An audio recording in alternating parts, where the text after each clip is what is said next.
All right, my friends. Thanks for joining me today. J.R. Dukes at your service. Appreciate everybody being here today. What another fantastic day right here in the state of Florida. Beautiful out here, nice and cool and crisp. And as I've been talking about the last week or so, what a great time to be alive when you're winning. You know what I'm saying? Now that Donald Trump is about to head back to the White House, you just get this fresh sense that things are going to be okay, despite all of the chaos that's out there in the world. So if you are new to the channel, welcome. I am J.R. Dukes, your host. You are at the home of the free-minded patriots. We are all about ending the terrible disease of indoctrination. And if that's what you come looking for, this is the place for you. We specialize in talking about current events, U.S. politics, and anything related to the law, police, asset protection. That is what we talk about on this particular channel. My goal is to help you make up your own mind so that you can decide whatever it is you choose to believe, politics, the law, whatever. I want to help you live your best life possible. We just went live, so let me make sure everybody can hear me. If you have any trouble hearing me, just go ahead and put it in the chat. Welcome to everybody on the X platform on X. You can find me at Reach J.R. Dukes. And I'll make sure I put my information in there. There it is for everybody. And then, of course, all the other platforms right here on YouTube, it's simply at J.R. Duke. So welcome once again. If you haven't done so already, please say hello in the chat. Let us know who you are and where you are from. Already have my friend Sapphire in the chat. Thank you so much. American Nana, as always, sweetheart, thank you for being here. Always a pleasure. And, of course, Rose Marie Fiera. Thank you, Rose, for being here. You just bring joy and happiness every time I see you in the chat, young lady. Thank you for being here. All righty, so we are going to go get started. Lots of news to talk about today. Lots of nonsense going on all over the world and right here in the United States. And I found some clips that I think would be interesting in talking about and discussing. One of the main points we're going to tap into today is Donald Trump's pick to head the Department of Defense is Pete Hegseth, as we all know. Well, I have a copy of the actual police report from the state of California that happened, I think it was 2017. We're going to take a look at it together because I think it's very interesting.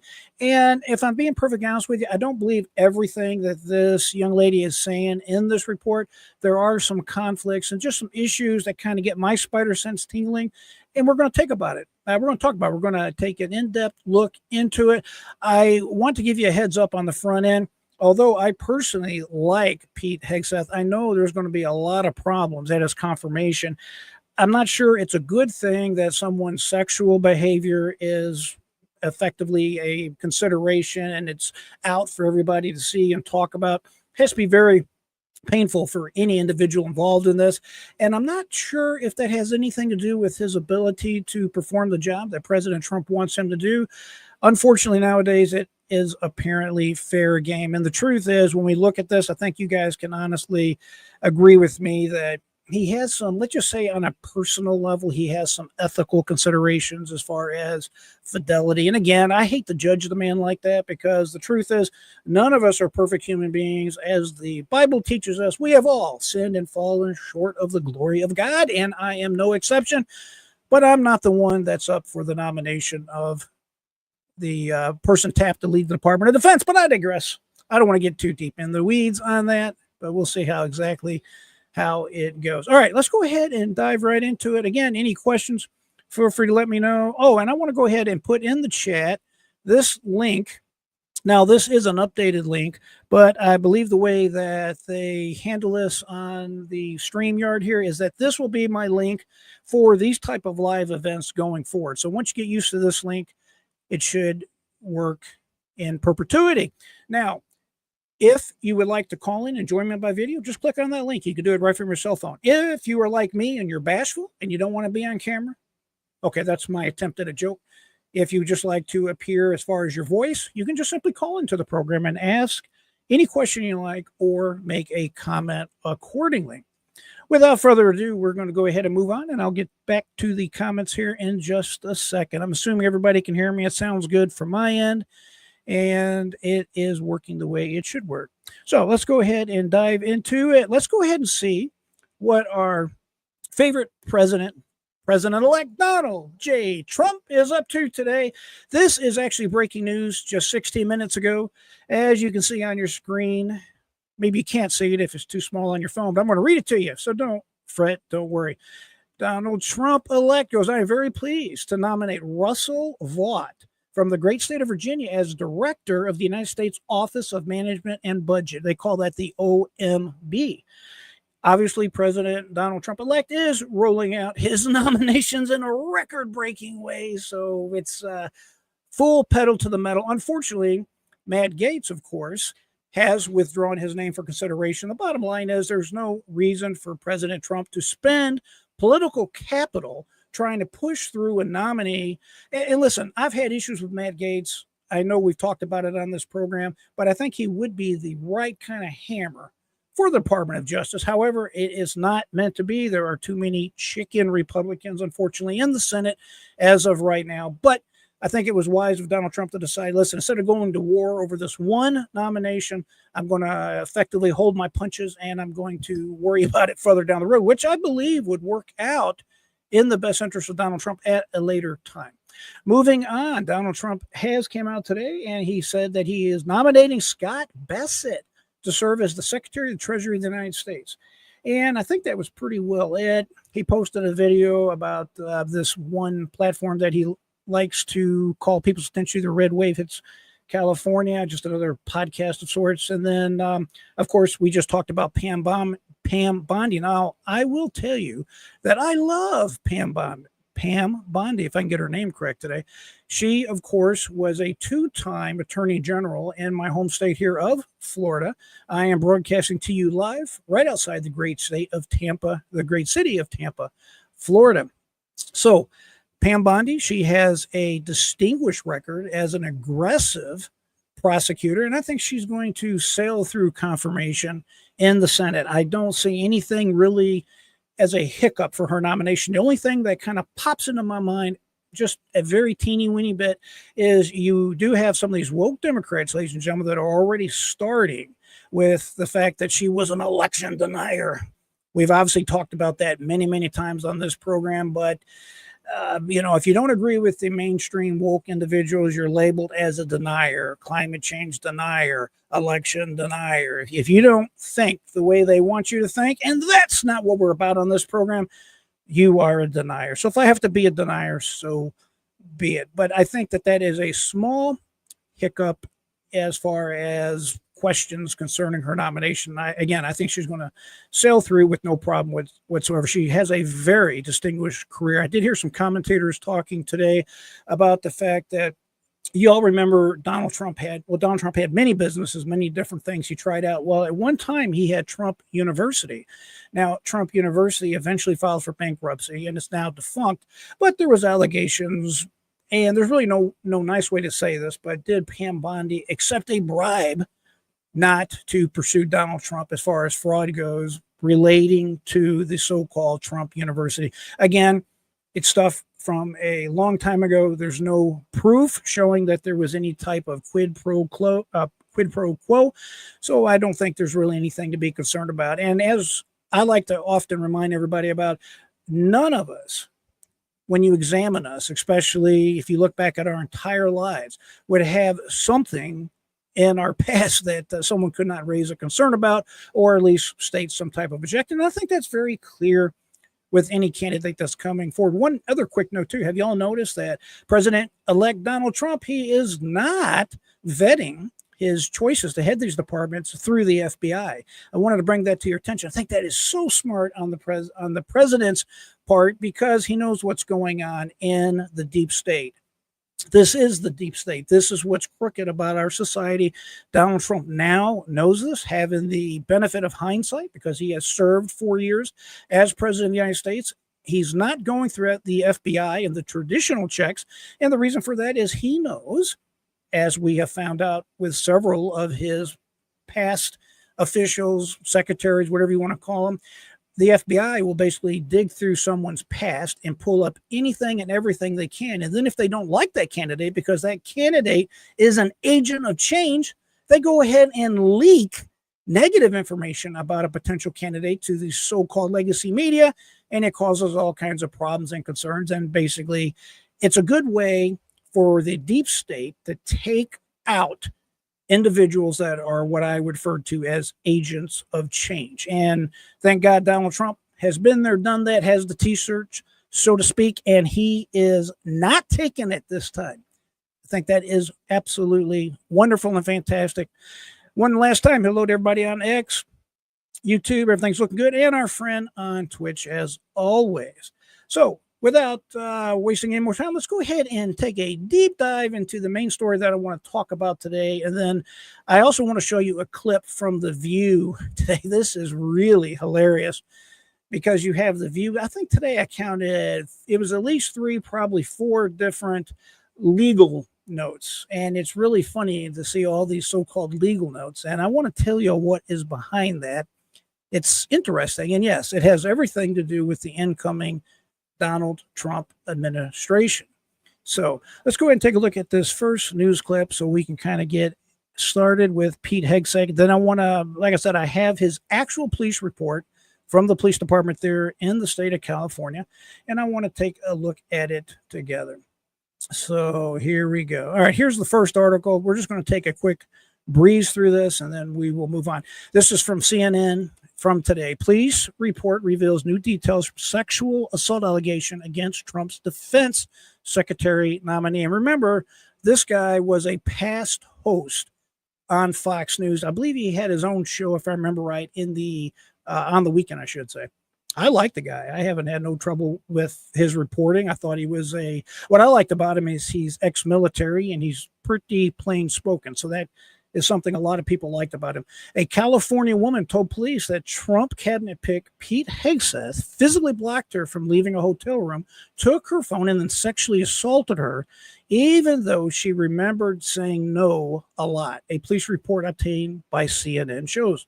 The 22-page report that we're going to take a look at in just a second, released by the city's attorney's office in Monterey, California on Wednesday night in response to a public records request, lays out competing narratives of what happened in new detail, including conflicting accounts of how intoxicated Hegseth and the woman was, and descriptions of video surveillance showing some of their moments that night.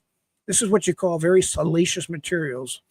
Hegseth, who President-elect Donald Trump has named as his pick for Secretary of State, told police that their encounter was consensual. It was consensual. And that he had repeatedly made sure the woman was, quote, was comfortable with what was going on between the two of them. 7 years after the alleged assault, because remember, this happened back in 2017, questions over what happened that night could jeopardize Hegseth's nomination and seems likely to be central in his upcoming confirmation hearing. Hegseth was not charged with the crime in connection with the allegation. His attorney has acknowledged that Hegseth later entered into a settlement agreement with his accuser that included an undisclosed monetary payment and confidentiality clause. I want to talk about that in 1 second. I got a couple comments on that confidentiality agreement. Though Hegseth insisted the encounter was consensual, the lawyer said he was fearful that the woman was poised to make an allegation against him during the hashtag Me Too movement that might have cost him his job at Fox News. The police report confirms what I have said all along, that the incident was fully investigated and police found the allegations to be false, which is why no charges were filed. Timothy Pallariform, Hegseth's attorney, told CNN on Wednesday night, although the report does not say the police found the allegations to be false.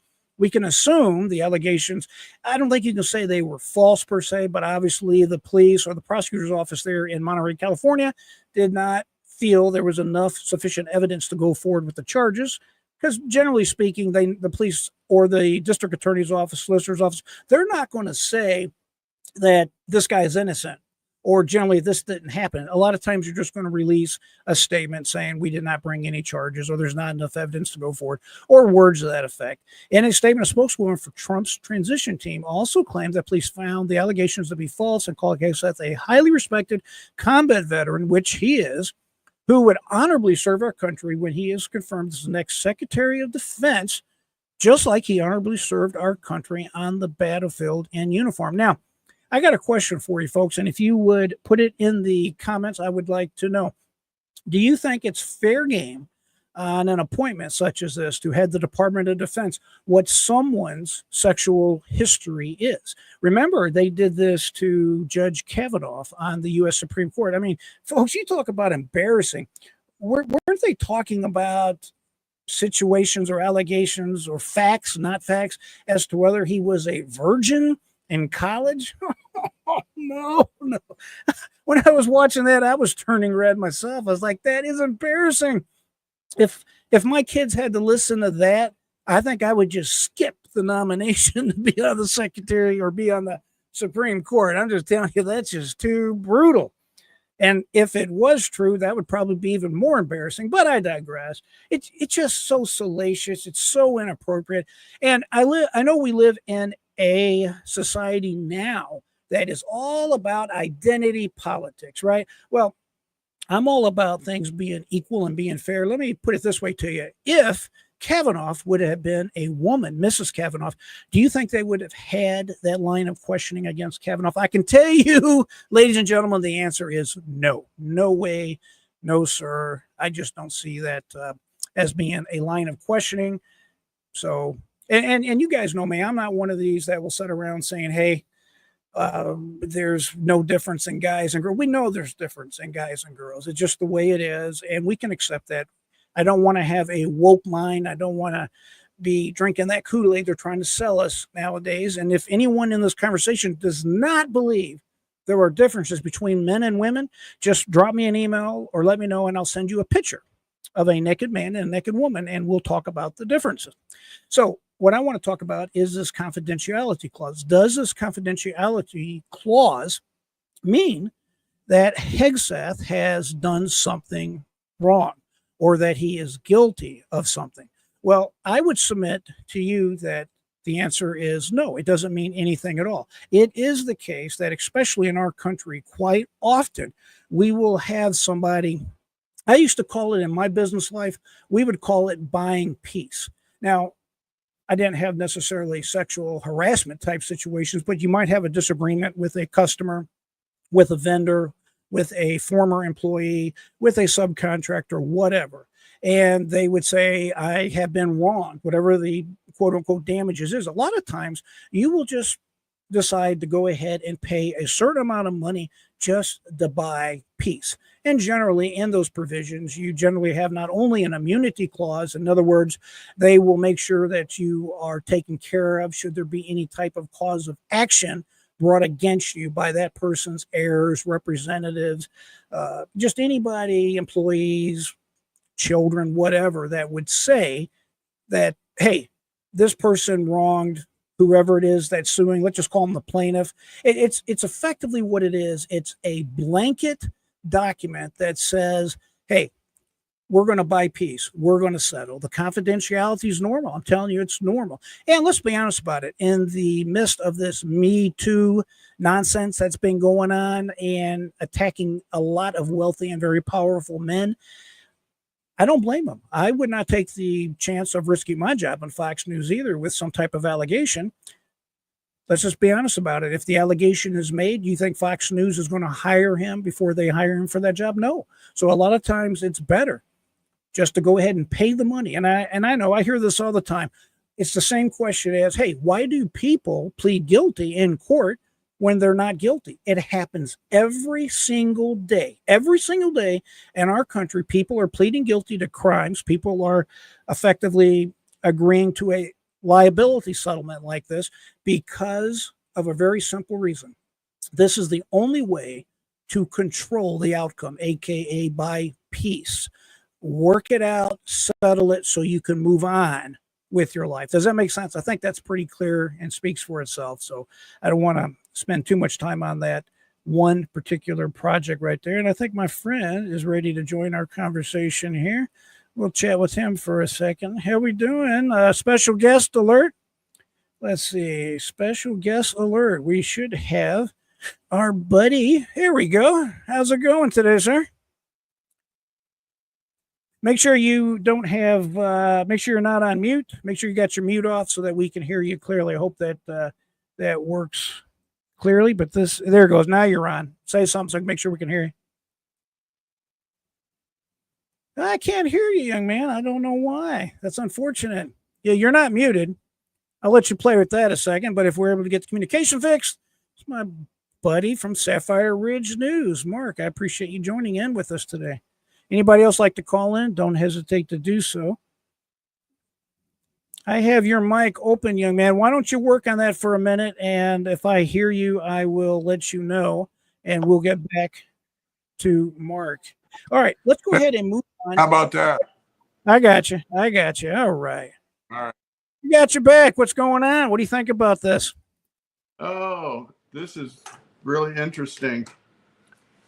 I watched Megyn Kelly today, and she has the actual, not only the police report, but she has all the video stuff.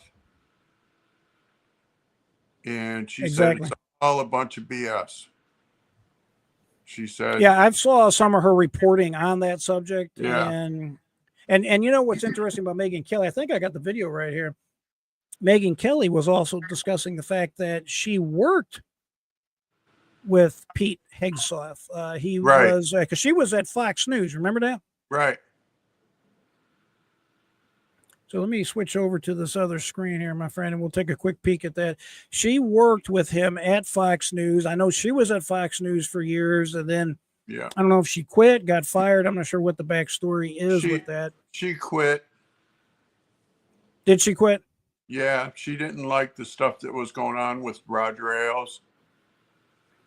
If you remember, her and Donald Trump were not exactly BFFs initially. Yeah. She was the reporter that asked him that question during that initial debate back in 2015.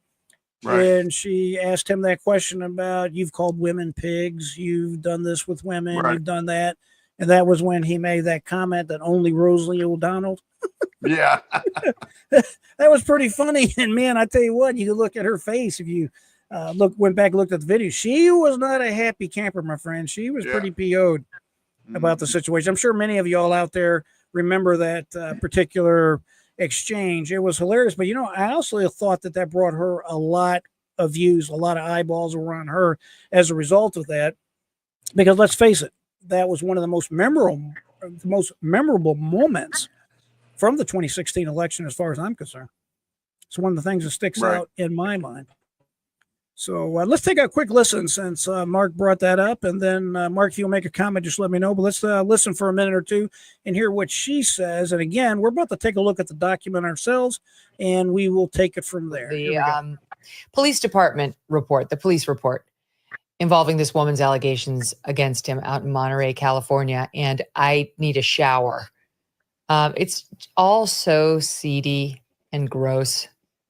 And I wish I had not had to spend the last couple. Yeah, so you have to remember, before she gets into it there, you have to remember this was someone that I believe she considered a personal friend at one time. She still considers herself friendly with this particular individual, and she feels kind of slimy even having to talk about it, but it is a story, so she has to talk about it. My friend Matt is in the conversation. Hey. Welcome, Matt. Tariff trade imbalance with Europe and China take us out of NATO. No more foreign aid, no more U.S. aid. A lot of people right on board with you, and I could agree with a little bit of that myself, Matt. As time allows, we'll dive into that later. We're going to take a quick listen into this, and then we'll discuss. So gross, and what it does show, like the parts that Pete admits, just kind of gross. I'm sorry, I'm going to be honest. It's just gross, and it's brought up Pete's, I guess, Achilles heel, which is his marital relationships. I mean, the bottom line is he's cheated on every wife he's ever had, and he's had many. He's had 3 wives. He's on number 3. And just got into the reporting about Pete, just FYI. That just sounded funny to me when she said he's had many wives. He's on number 3. Just something made me chuckle. Or colleague. Then that was his first wife, Meredith Schwartz. She filed for divorce. He admitted to the infidelity, December 2008. Okay, that didn't work out. It happens. Then he moved on to his second wife, Samantha. They had 3 kids. and he cheated on her too with a woman who. So basically, the takeaway that she's getting into, and we're going to dive into it. I have his Wikipedia file pulled up. Not that Wikipedia is necessarily the Bible of all information, but the point is this guy has a past as far as his character. I would say that the only fair thing to look at in this would be potentially his character, because he has these women, he's married to them, and then he's stepping outside of his marriage. Now, don't get me wrong, it takes two to tango, but I would say the only way I could see this as being applicable to whether or not he can run the Department of Defense would be, and again, this is my opinion, number one would be what kind of characters he have, and number two, is he going to be harassing the staff there, like specifically the women's staff? I think it just goes to judgment on that. Did you share that there, Sapphire, or is it something you look at different? I look at it a little bit different, because from what I have gathered, none of these women worked for him. He was out somewhere, like this particular one, he was out at a bar, and from what the witnesses say, she approached him. It wasn't that he went and approached her, that she approached him. They talked. She started rubbing body parts and stuff.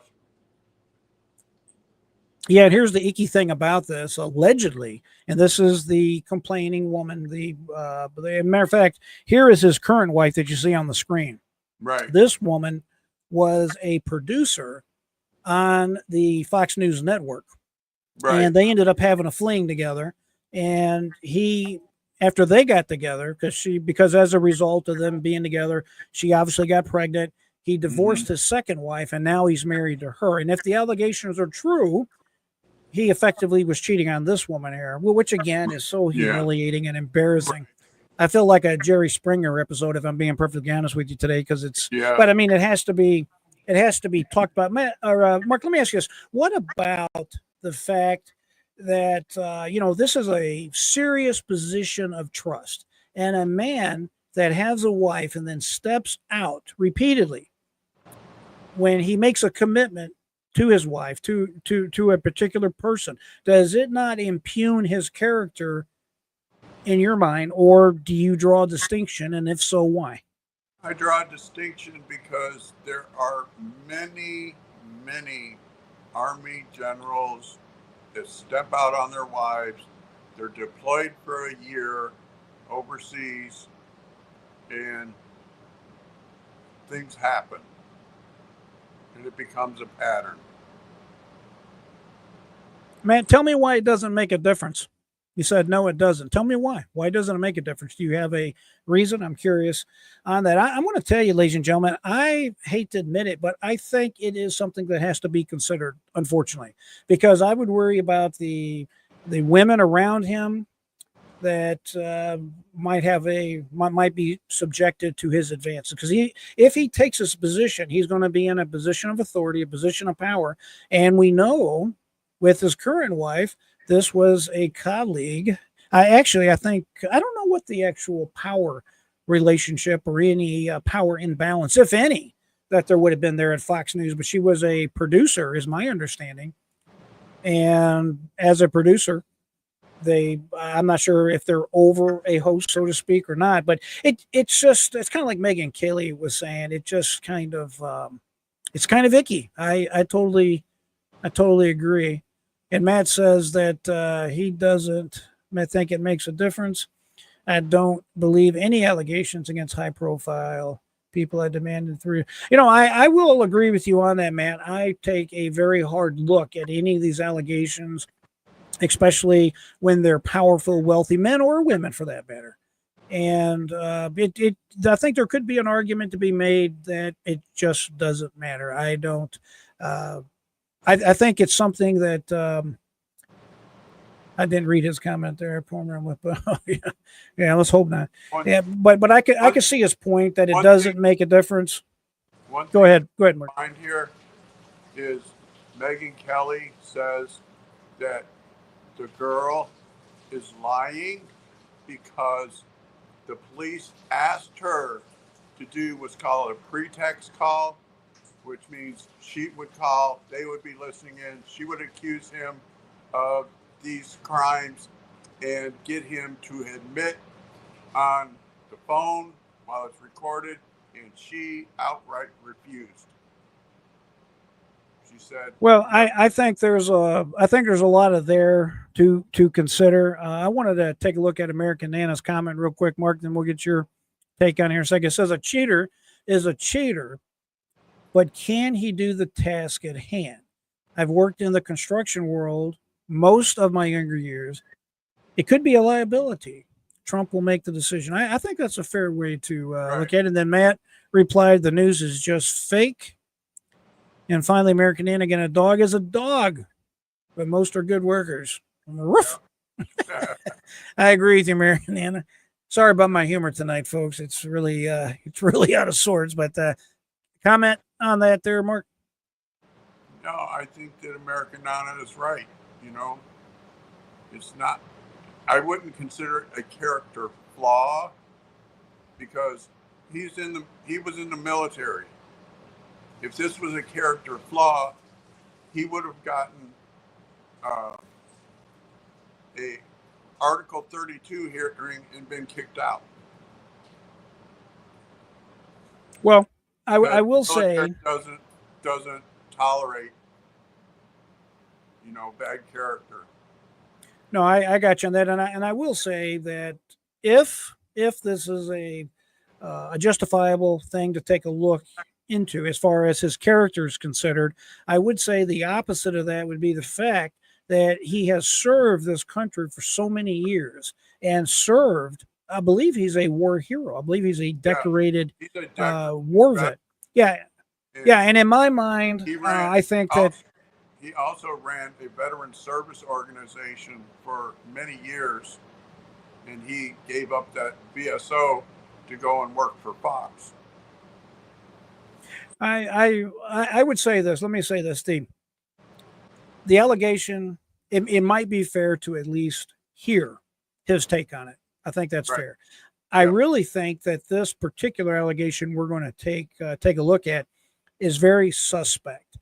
And because of that, I would agree with Matt that it is not a valid thing to hold against him. That I would agree with. When we take a look at this and we dive into it, you're going to see, as Megyn Kelly just said, it's very, very icky. If the allegation is true, you would have to believe that somehow they had a fight. I'm talking about Hegseth and the woman. We'll just call her the complaining woman, the woman he allegedly had the affair with at this gathering.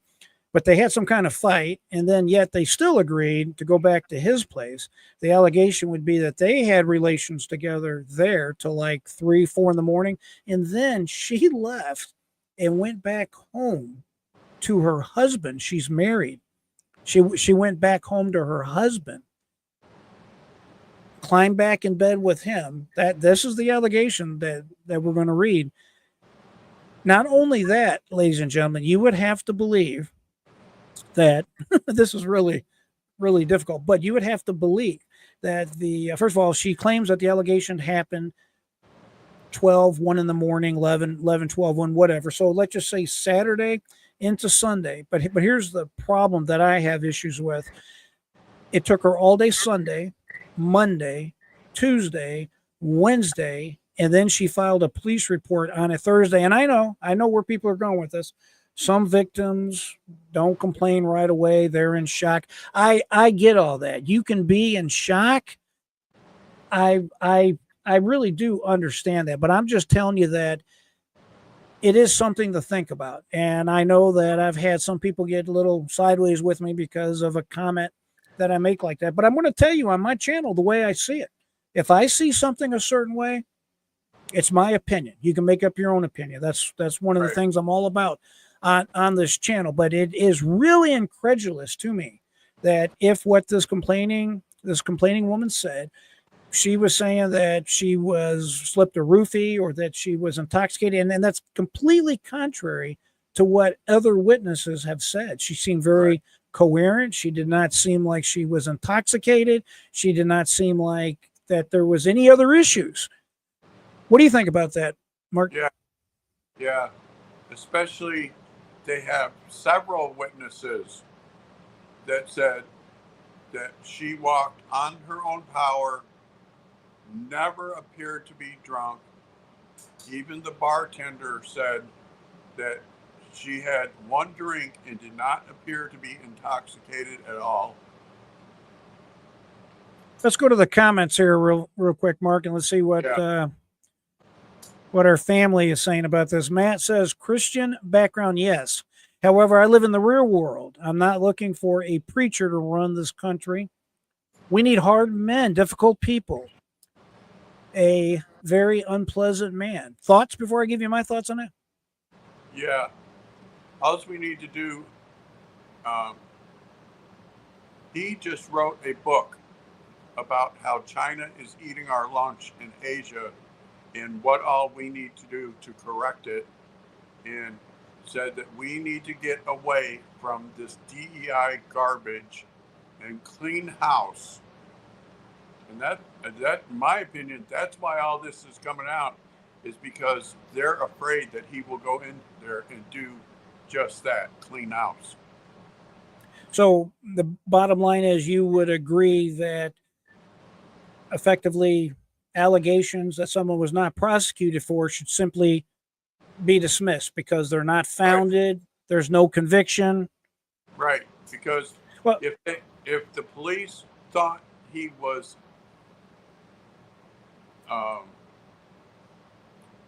should guilty, they would have charged him. That's the way I look at it. The police, I agree with that. They would have at least arrested him. Yeah. Now them saying she's not credible, we need to close the books. Okay, here's my take on it. The fact that the allegations seem very, very weak at best. The fact that there was no charges brought by the DA's office, solicitor's office, and the fact that the police did not believe there was enough evidence to even make an arrest. I would agree with you and agree with Matt and American Anna for that matter. Right. And Matt, you bring up an interesting point I want to address briefly. First of all, I think just like with Donald Trump, you had all these so-called talking heads out there saying, well, Donald Trump's character this, Donald Trump that, Donald Trump slept with Stormy Daniels. I don't care.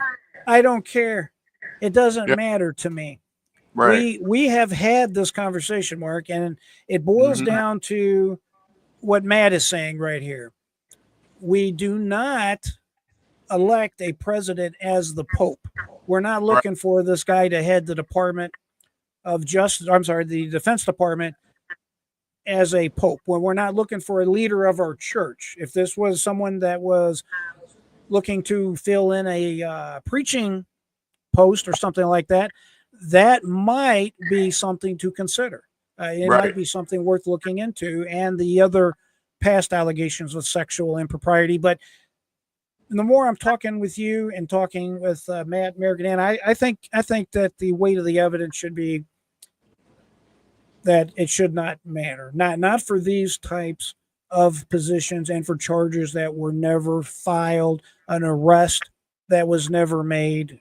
I feel much more comfortable with the fact that he's anti-woke. He's not a woke individual. This is the guy that's bringing up the obvious.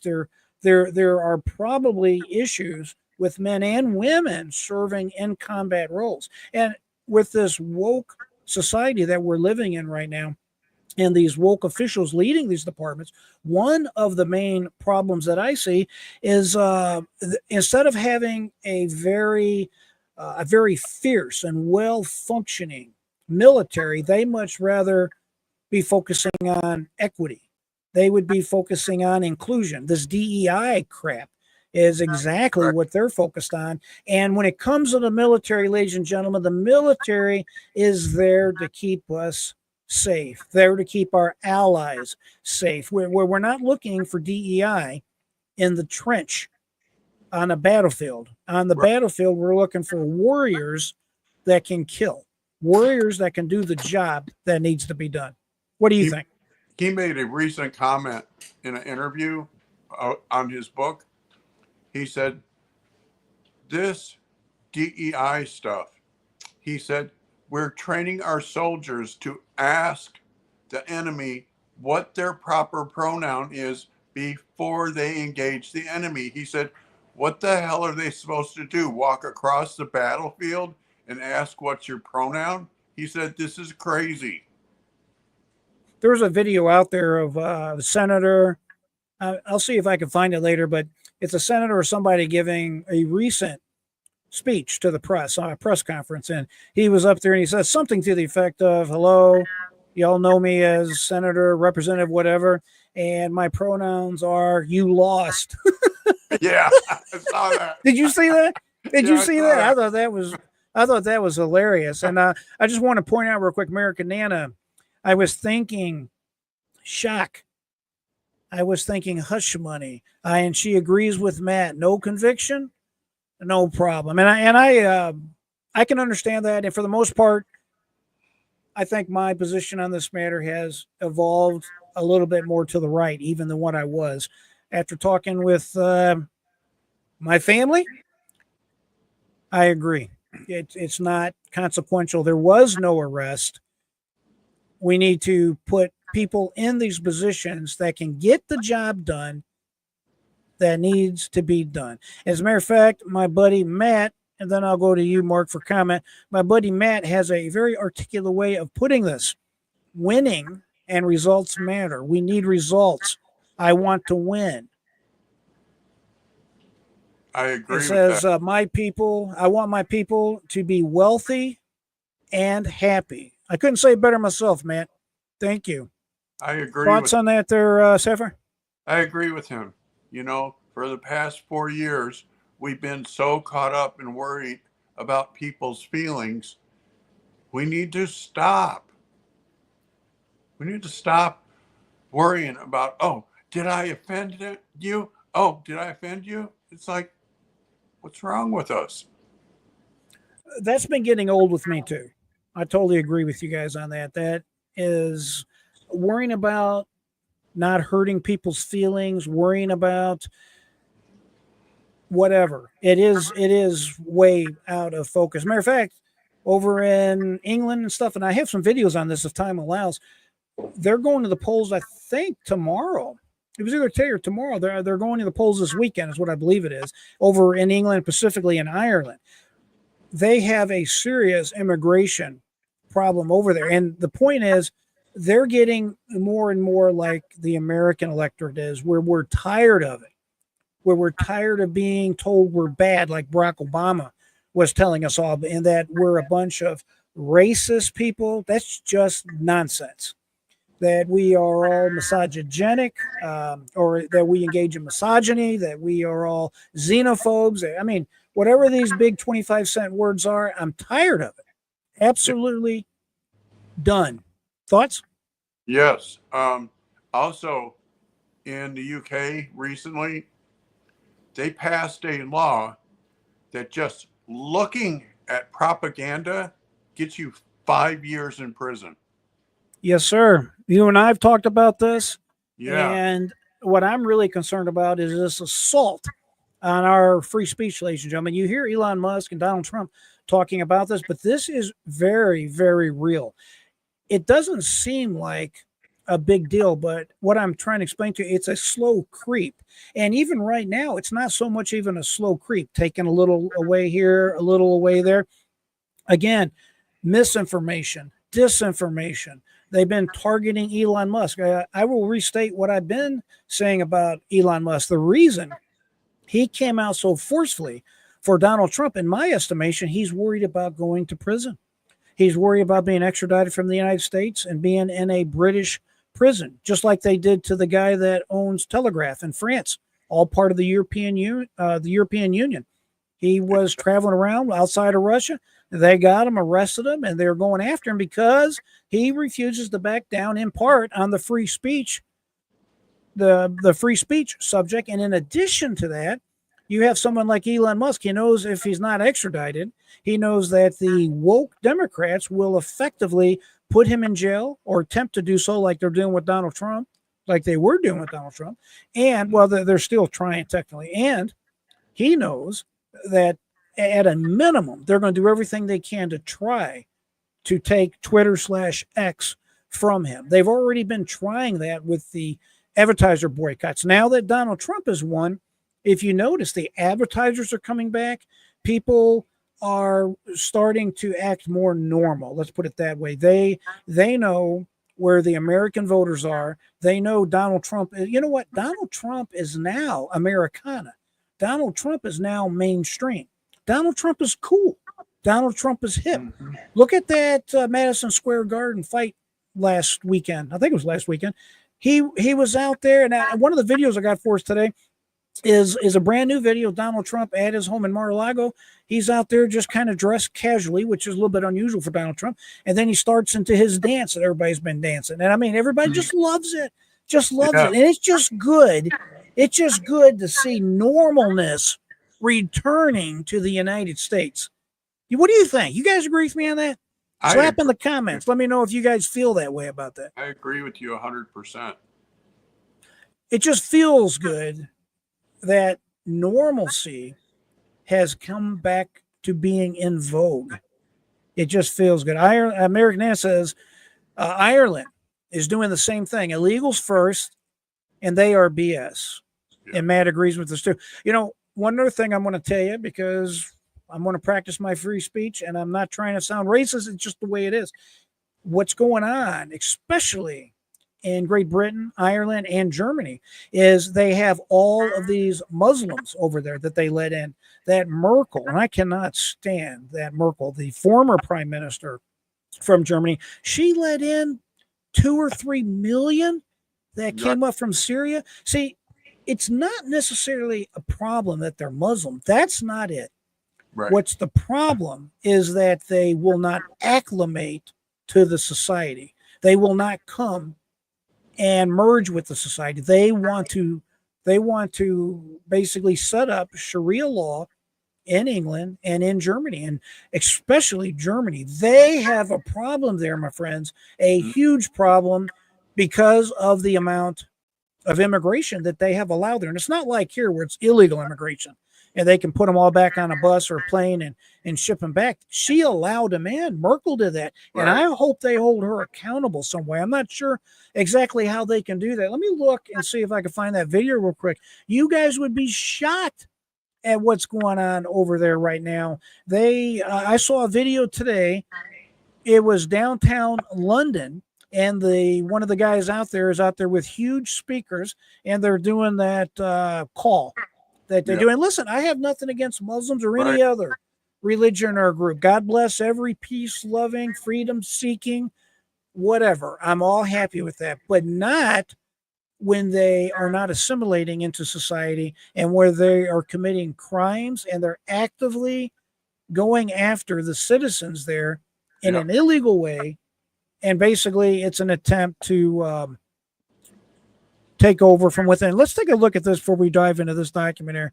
I want to show you guys this. I actually found some of this here. This is pretty cool. So let's just dive over on this is my feed on the X platform.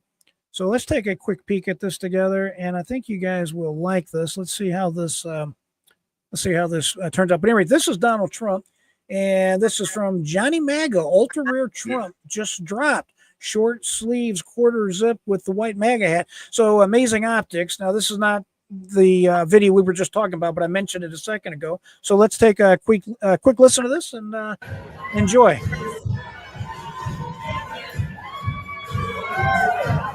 Be careful with the music, so we just watch it. There he goes. And this is, of course, at Mar-a-Lago, and he starts into his Trump dance song. I just thought that was pretty cool. So go ahead and keep talking, Mark. I'm going to try to find that video real quick as we're talking. In the UK, I saw this like within the last week. There's a guy. That's the guy. Yeah, this is what I was going to show you guys. Video. This is from Radio Geneva. It says, no respect for the Royal Guard in London. They hate our tradition and culture. And this is from a site called Radio Geneva. Take a look at this. Yeah. I want to say And this before we start look at the video. disrespect. Look how they're laughing about it. And these are grown men. These are not children. So, ladies and gentlemen, this is what they have allowed to happen in Great Britain and Ireland and in Germany and other parts of Europe. That guy right there with the headphones. Yeah. He did a video last week that was on X, and he said, and he had the British Jack. He said, "This is our country now. You will die," and he ripped the flag in half. I've seen videos like that. I know exactly what you're talking about. This is something I'm definitely going to be talking more about. Do you know there's an official there in Britain threatening individuals such as myself with extradition for posting things that might be offensive to someone else in Britain? I kid you not. Yeah. Now, I'm not going to get into as to whether or not that's possible. Anything is technically possible, but it's not going to happen. And I don't care. I text back on that feed and I said a few, let's just say Americana type of things, and we'll just let it go at that. But Matt was saying, I don't care for the Muslims. However, we did integrate them into Michigan. Lots of Muslims in Michigan, Matt, lots of Muslims in Chicago. I was actually born in Chicago, right outside Chicago, in a small town called Bridgeview. Well, it's not really a small town, but like a suburb of Chicago. So that's Bedford Park, Bridgeview, Oak Lawn, those areas right there, Palos Hills. And it's a beautiful place. I grew up there, as I said, when I was real young. And then right at 10, 11 years old, I moved to Texas with my family, and I grew up in Houston. Now, I love Chicago. I love Texas. I consider myself a Texan. We've mentioned that on this program. But, ladies and gentlemen, if you go to where I used to grow up there in Bridgeview, there is one of the largest, what do they call those religious facilities? Mosque. Their temple, their mosque. One of the largest mosques there. And listen, I don't necessarily disagree with Matt. Matt, I take your point. Your point is not out of the mainstream. A lot of people feel that way, and a lot of people are worried about that. But I would just clarify me. It's not that I per se dislike Muslims. It's not that at all. It's what I said earlier. It's a lot of these Muslims. Now, they can call them radical Muslims. I don't see many Muslims stepping forward condemning the kind of behavior that we're watching on video, or the kind of behavior that led to like 9/11 or whatever. I mean, again, they're trying to control our thoughts. You can't say that because, you're mean or you're this or you're that. I want all people to get along. I want everybody to treat each other with respect. But it is the fact that the not assimilating into a society and doing this type of nonsense over in Britain is not going to bring a country together. You can be different and have your own customs, your own religion, whatever. Right. But you have to respect one another. And this is not respect as far as I'm concerned. And I'm sure we would all agree with that. But it's interesting. That was the one you were thinking about. Now, here's this other prayer, I guess you can call it, Muslim prayer. Now, if you recognize this is London, right by the Big Ben clock. You see this individual right there, this young Muslim guy, and this is Britain, ladies and gentlemen. I'm not making this up. Here we go.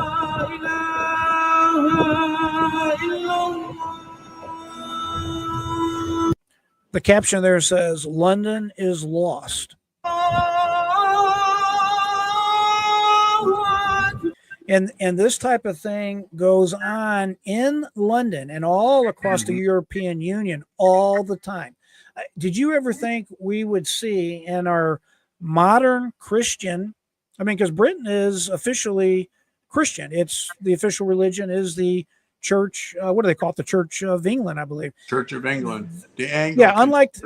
Yeah, exactly. Now, unlike the United States, we don't technically have an official religion, which is fine as far as I'm concerned. Right. However, you cannot argue that the United States was founded on what we call Judeo-Christian values. The reason the United States was founded was people were seeking freedom of religion. I mean, that's just prima facie, right on the history of the America 101. And this is upsetting to me. I'm not happy to see something like American Anna.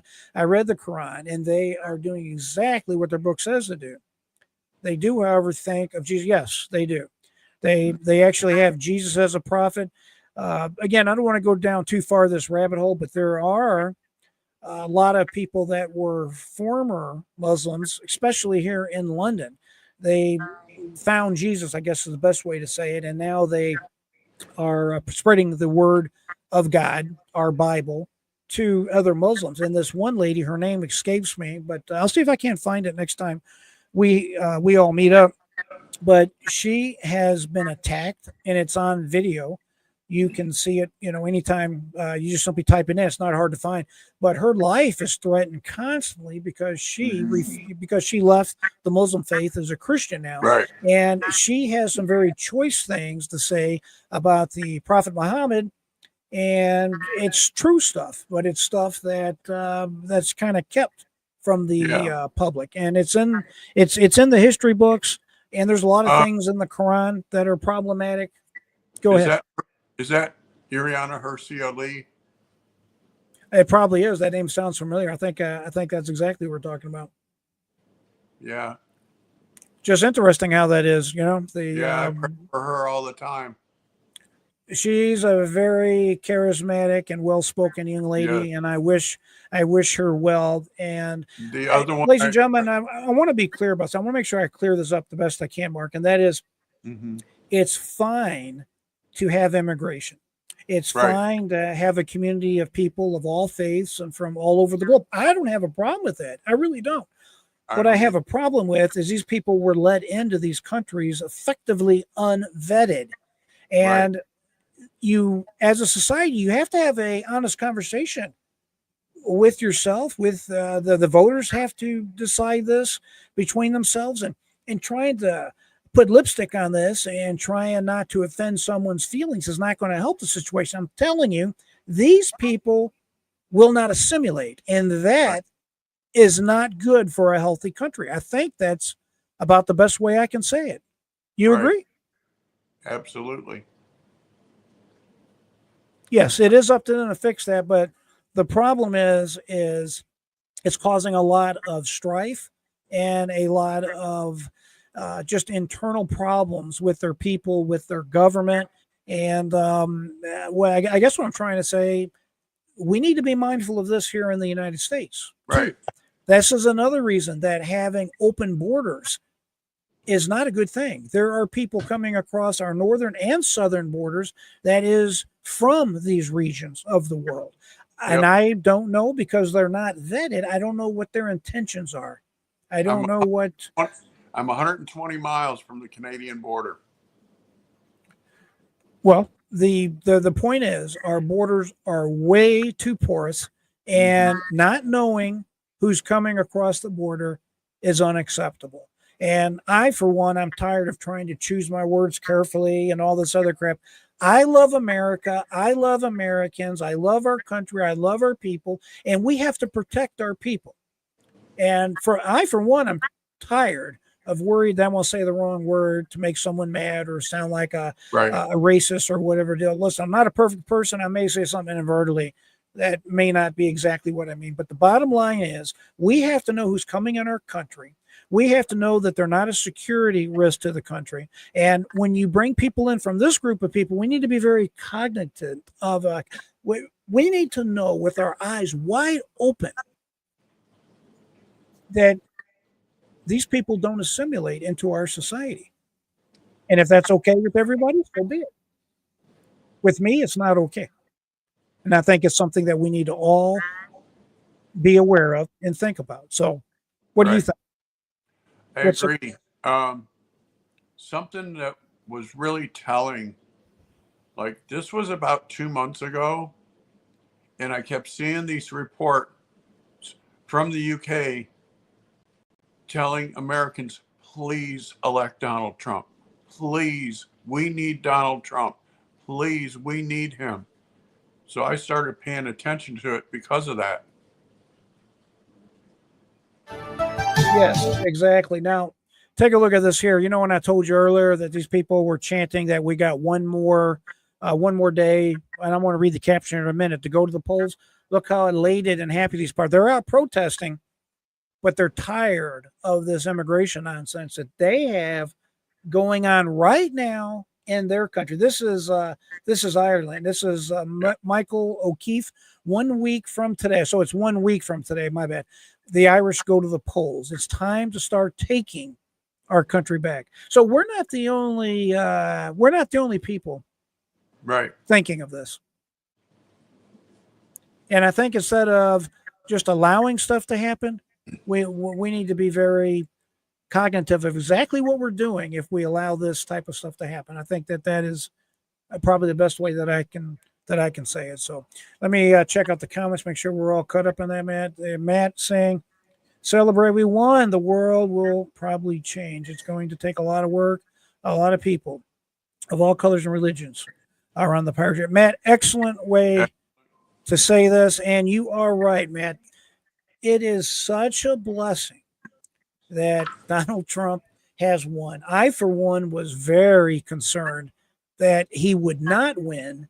And although I did predict he would win, I just had to keep the faith that he would win because I was very worried for the country. I was very worried for my family.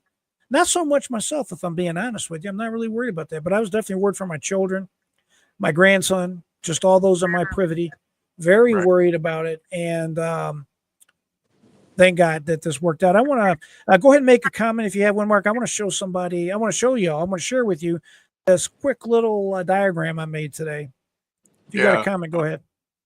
I thought that, and I shared this through several of my streams, that if Donald Trump didn't win, that it was going to be the end of our country because Kamala was hiding the fact that she was a Marxist.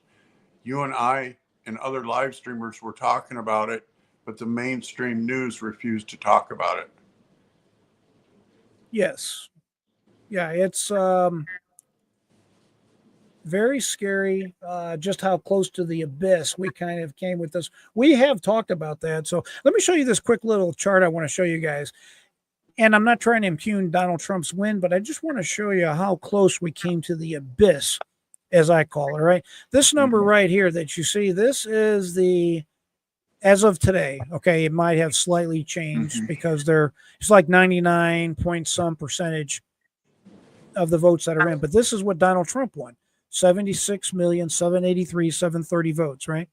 This is what Kamala Harris has received so far, 74,258,596. The difference of, let me make sure I give you all the right difference here. That was a difference of 2.5 million votes. Well, I want to make sure I'm looking. I didn't label this the way I should. No, the difference is right here. This is 2. Let me highlight this so y'all can see it clearly. This here is a difference of 2.525134 million votes that Donald Trump got. Now, listen, I know that sounds like a lot of votes, doesn't it? That's a lot of votes. That's a big difference. But it depends on how you look at it. Okay, first of all, there is 153 million votes that were cast. So just kind of keep that in your back pocket, so to speak, right? You had a difference of 2525, like I just said. If you compare that to the total number of votes that were cast, that's only 1.64% difference. So you had 1.64% difference in the popular votes. Now, admittedly, we are not electing a president based on the popular vote, but I think that this is something that we have to take a hard look at just to recognize how different this could have been. Now, again, I'm not trying to impugn the achievement that Donald Trump made here because it's very unusual for a Republican to win the popular vote to begin with. Now, even if he or she wins the presidency, it's very, very unusual. I don't think this has happened since 2004. It's been 20 years when George W. Bush won. Yeah, it's been a long time. So again, it could have went different, and it is that much more amazing that Donald Trump pulled this off, and yet he had effectively all of the legacy media, the news stream media, even Fox News at times was not as favorable to Donald Trump as they could have been. I've seen it myself, but even with all that negative coverage 24/7, even with all this lawfare, even the fact him sitting in a New York courtroom every day for months on end, the fact that you had the ladies of The View hammering him, I'm sorry, the trolls of The View hammering him constantly. I mean, everything about this man was he's nasty, he's Hitler, he's going to destroy everything. And that he was able to pull this off, in my opinion, is truly amazing. These other votes right here, by the way, this is the votes that went to other candidates, such as JFK, and then a couple of the, I guess you can call it some of the lesser candidates is just a way to think of that. So it could have been different, is all that I'm trying to say. Now, Donald Trump did win the Electoral College and what could only be considered a landslide. That's 57.99, so roughly 58%. Now, here in Florida, it requires what we call a supermajority to pass an amendment, so they consider 60% to be a very high threshold, and I agree. As far as the Electoral College goes, which our founding fathers wanted, Donald Trump really mopped up the Electoral College. He won all of the so-called swing states. So, Yeah. again, I just want to point that out, that it's a 1.64% difference, ladies and gentlemen. So just keep that in mind. That has never been done before. No Republican has ever taken all of the swing states, including all of the blue wall. It's never been done. Yes. Yeah. And American Anna, also get this, not only are these countries real strict on immigration, when you look at Russia, they don't have immigration there. Of course, I'm not sure a lot of people want to go there, Right. but their schools are all filled with people that share their common heritage. Matter of fact, when I was watching those videos today, I was thinking to myself, there are a lot of beautiful Russian women, but that's another subject. But they all share their common history of being Russians together. And listen, Russia has a very diverse population. It's a huge country, and you'd be surprised what is considered Russia. They have a lot of different tribes, if you will, all throughout Russia. But I'm just saying the people there have, I would just say they would not let people in that are not going to assimilate into the society. Right. That's just my take on that. Any comments on that? I want to go through this document real quick so you can hit the highlights on it.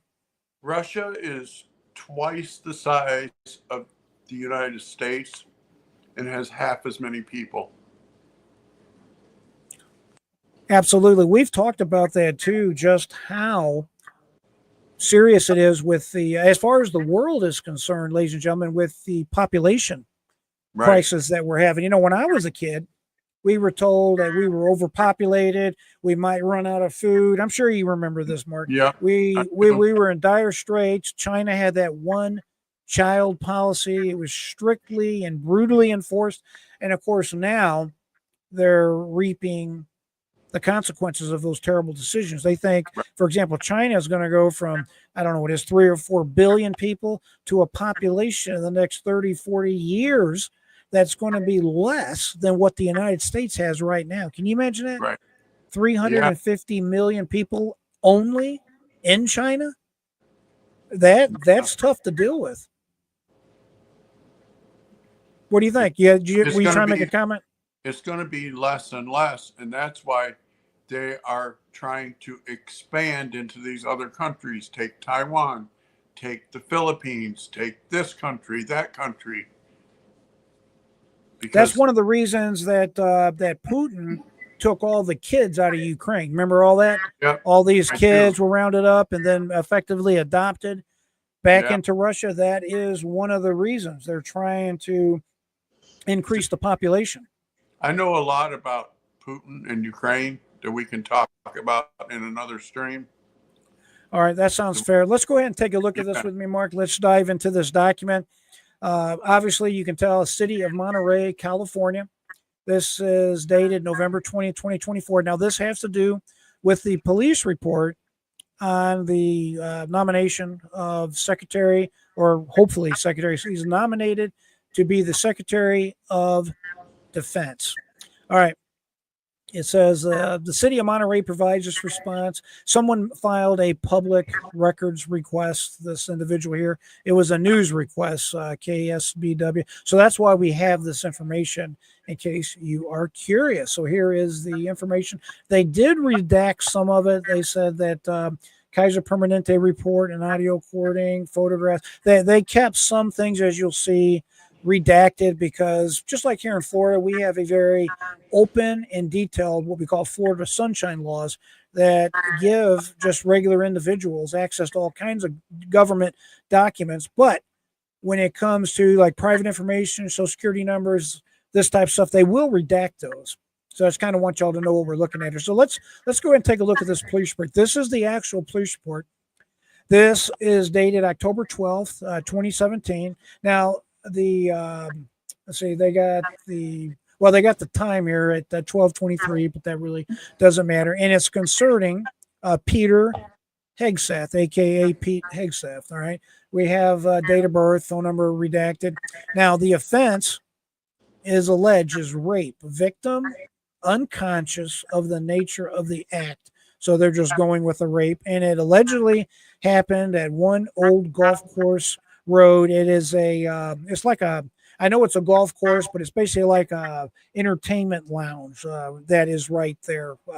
Y'all know how these country clubs are. They kind of have a meeting for everybody to sit around and have a drink together, right? So continuing on. All right, here's the primary narrative. Here's what they think happened. This is a nurse.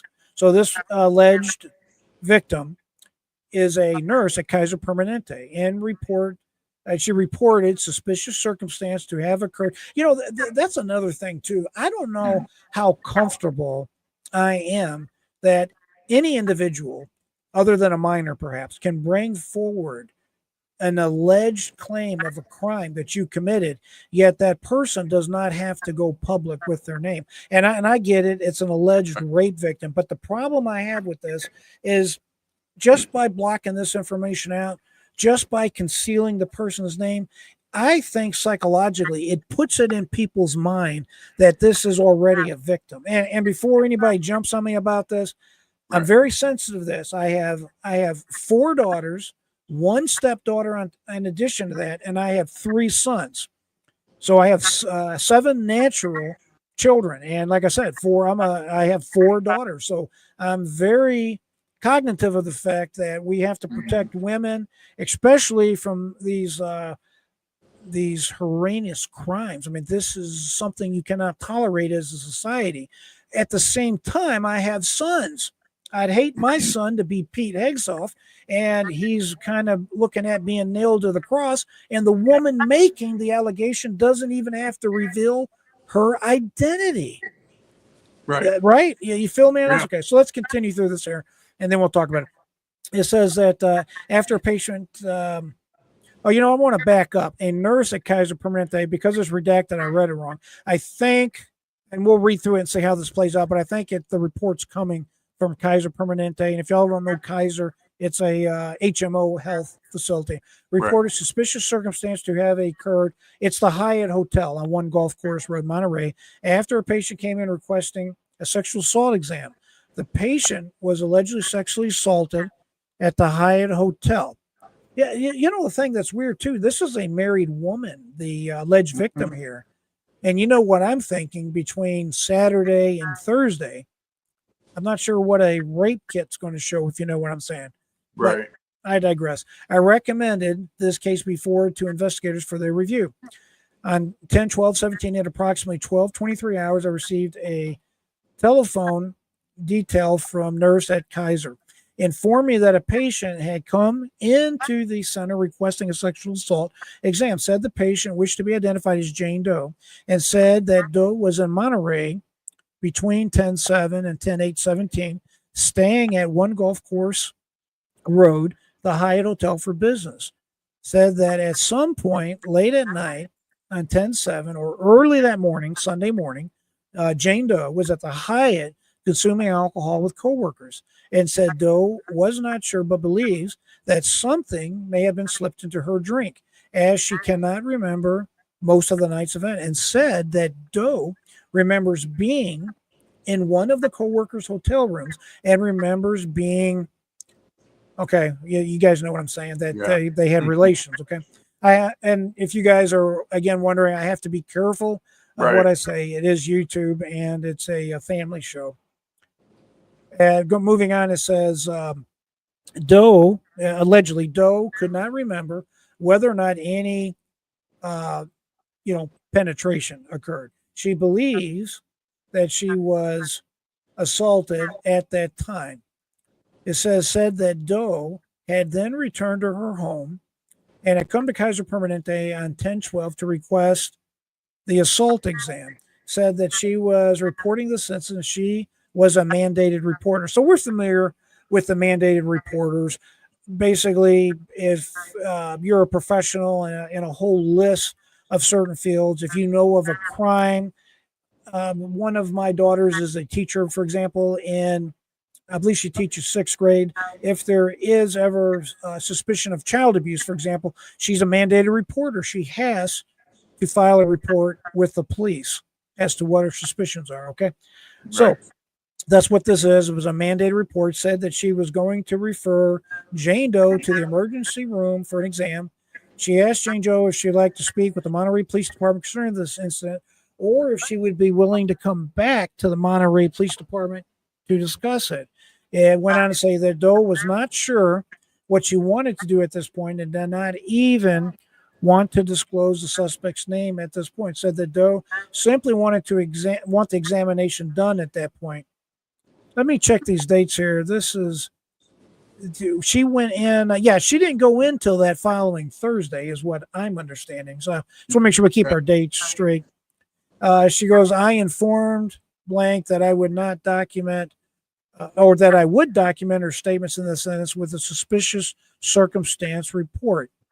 She was informed of the case number, informed her to tell Doe that she would like to speak with the Monterey Police at the number they provided. I told Doe that the Monterey Police Department would be willing to speak with her and investigate the incident if she desired. I asked blank if there were other details concerning Doe's incident, said that these are all details that were given her. Blank said that she would like, or that she would more than likely be forwarding report on to me at a later time. Evidence, none. Disposition, I recommend this case to be forwarded to investigations for their review. End of report. And this is dated 10/13/17. It's got the police officer, investigator Russo's information there. All right, moving on. This is a supplement to the report, supplement 1. It says this supplement report documents my contacts with the ER nurse and blank. It says police officer, this statement. The supplemental report documents the alleged assault of Jane Doe. The supplemental report should be forwarded to investigation follow-up. The investigation states on 10/12/17. So this is happened on 10/12/17 at approximately 1800. I was dispatched to a phone call for an alleged assault. Okay, so he's talking about, this is the report taken by the police officer on 10/12/17, 1800 hours. The reporting party was ER nurse who works for Kaiser Permanente. Jane Doe had come into the ER and had requested an SART exam, and we know what that is, for the alleged assault that occurred at the Hyatt in Monterey. So-and-so did not have any other information regarding the incident other than occurred in Monterey. I contacted the police department, requested that they take an initial investigation for this case regarding this assault of Jane Doe. Officer so-and-so of blank police department I'm not sure why that's redacted, but whatever. Police department contacted me later in the evening and advised me that I had spoken to Jane Doe regarding the assault. Officer blank gave me the following statement in summary. Doe was at the Monterey Hotel, at the Hyatt Hotel in Monterey, California on 10/7. So these are important dates. 10/7, attending a Republican woman's conference. On 10/7/17, she was drinking at the hotel after the conference and remembers approaching Peter Hegseth, aka Pete, who was a speaker at the convention and commented on how she did not appreciate how he treated women. That was their initial contact. Is she spoke to him, telling him, "I don't like the way you treat women or the way you speak to women." It goes on to say she sees the suspect, Hegseth, and remembers his dog tag necklace. Doe then remembers Hegseth, okay, something on her stomach. It says that he told Doe, clean it up. Doe then found her way back to her own hotel room. Kind of weird. For more information on this case, refer to so and so. Also informing that Doe would be performing this test kit and that the nurses had collected the dress and the undergarment, aka the pants. Sounds like a Bill Clinton investigation, doesn't it? Yeah. Then had been worn on the night of the so-called assault. The dress and panties had not been washed since the incident. That's interesting. At approximately 2100 hours, I contacted the Hyatt, gave me the following information. Hegseth and Doe were attending the same conference, the Republican Women's Convention at the Hyatt, and were both checked into the hotel room. Hegseth was in building 5, room 528, and Doe was in building so-and-so. Said the conference took place in the ballroom and the conference center, and that there were no video surveillance that would have shown both parties together. So there's no video evidence on this thing here. On 10/13/17 at 21:42 hours, I received some copy of something. It's like I said, it's blanked out. The report was summarized as follows. Hegseth and Doe were at the hotel attending the Republicans Women's Convention. Doe was at an after party event in the presidential suite around 2300. Doe had been drinking, and the events were blurred and lacked specifics and a fluid sequence of events. Doe remembers Hegseth preventing her from leaving and somehow ended up on top of her. Doe remembers Hegseth, finishing on her stomach. Doe does not remember what happened after that. And then she ended up back in her hotel room. The nurse conducted the exam and kept the dress and panties. Okay, so that's just kind of a follow. That's kind of a weird sequence of events, if I do say so myself here. Yeah. So, but wait till you get to what the witnesses said. all right, let's say summary. This is another supplemental report, so we're going to just hit the highlights. I reviewed all reports associated with this case and reported and learned that the victim, Jane Doe, had reportedly been assaulted, blah, blah, blah. I'm going to cut to the main point here. The incident had occurred somewhere between such and such. I contacted the record staff. I want to get to the main point. I responded to the hotel and contacted the front manager and referenced Jane Doe and Hegseth's name. I asked them to provide me with a printout for the room receipts. And it has their room receipts here, as we just discussed. And I inquired about surveillance, advised me the business had surveillance video, but I'd have to contact. So maybe there is some surveillance. I don't know.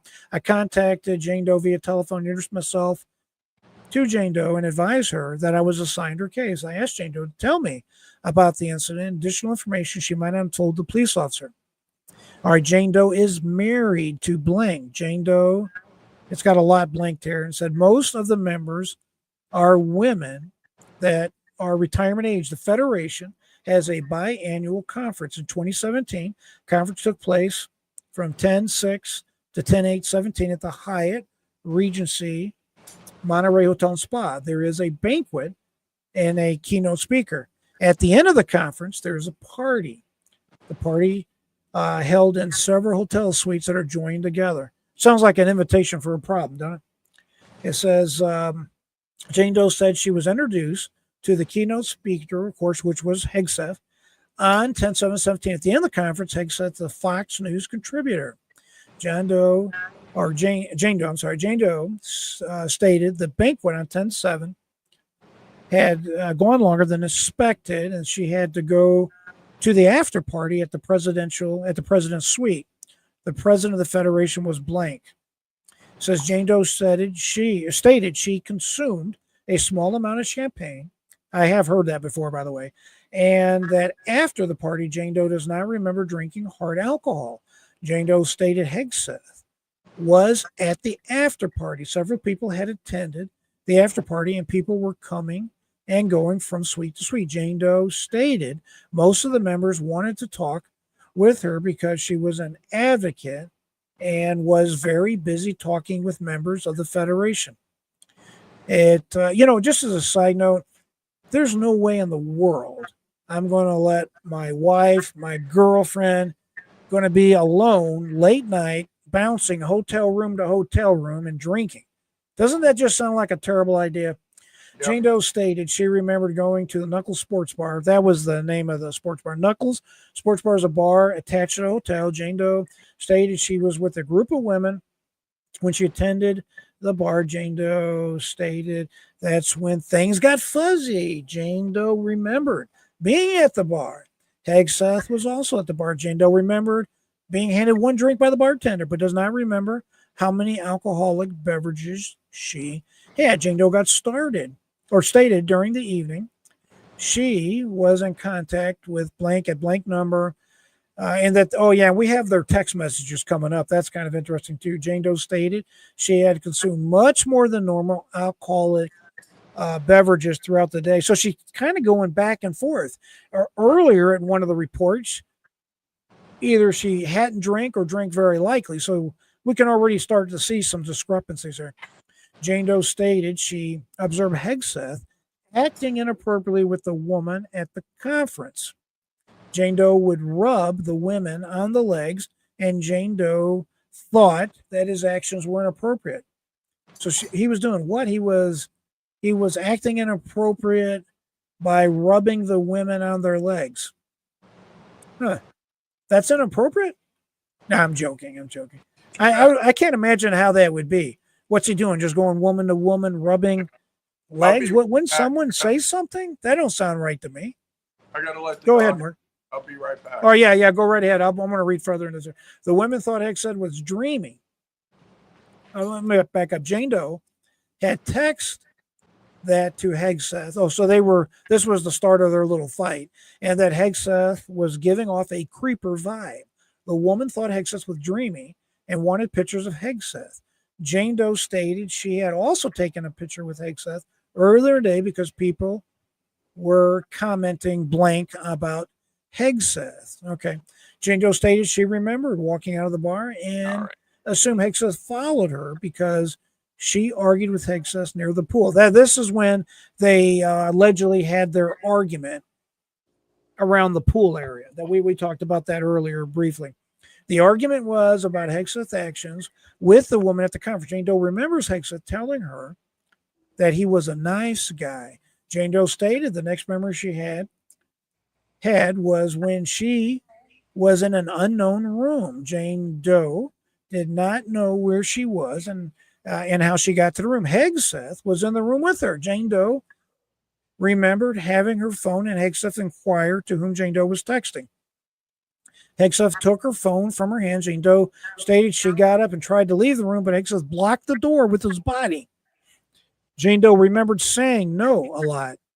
Jane Doe stated she did not remember much else.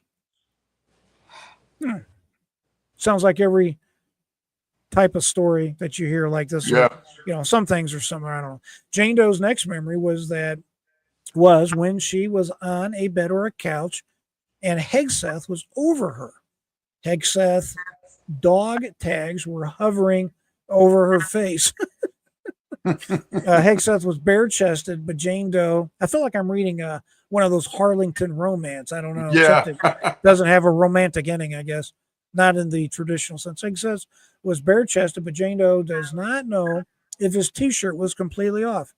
Jane Doe did not notice any tattoo scars or marks on Hegseth's body, but I think he's got tons of tattoos. He's got tons of tattoos. Yeah. Jane Doe stated she had seen Hegseth fully nude during this incident, but didn't notice any of his tattoos, apparently. The next memory Jane Doe had was with Hegseth finishing, we'll just go with that word, on her stomach. Hegseth threw a towel on her and asked her, "Are you okay?" The last memory Jane Doe remembered was walking into the room and getting into bed with blank. Walking again, Jane Doe stated she does not remember how she got back to her. So she's crawling back in bed with her husband.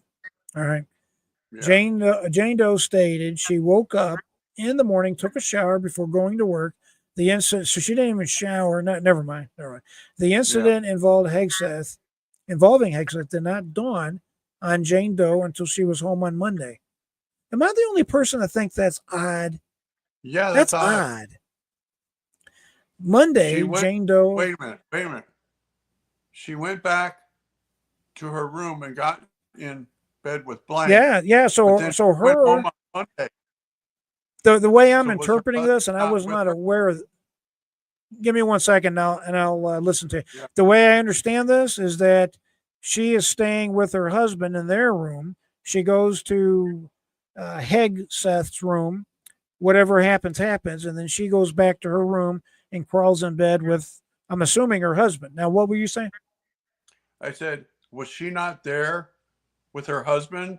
Because it says that she went home. On this particular account, it sounds like to me that they have their own room, her and her husband. That's what it sounds like. That's what I read. Continuing on here, it says, and remember, each one of these supplements might have some discrepancies. Not that they normally are ever perfect. A little bit of discrepancy is normal. That's human nature, but not to this degree. And I think that was one of the reasons no charges were brought, my friends. That's just my opinion on this. But let's continue. We're almost done. Approximately 4 days later on Thursday. So we're 4 days in the future, or if you count Sunday, 5 days. See, on Thursday night, Jane Doe went to the hospital. Oh, I got to tell you one more thing here. On Monday, Jane Doe had relations with, I'm assuming, her husband. This encounter triggered her memory of the incident with Hegseth. Jane Doe stated that she used I could say that word, condom, when she had relations with, I'm guessing, her husband, because, and it's all blanked out. Right. I would be interesting to know what the reason. Why would you have? Well, I guess if you're worried about being pregnant, that's just kind of weird, eh? I don't get it. I don't understand that. Approximately 4 days later on Thursday night, Jane Doe went to the hospital because she believes she was sexually assaulted by Hegseth. During the last few days before going to the hospital, Jane Doe stated she showered daily. Jane Doe stated she had let's just say, discharge, and was diagnosed with bacterial whatever. Based on my training, I know BV can be caused by having multiple sex partners or so it sounds to me like she had a little infection.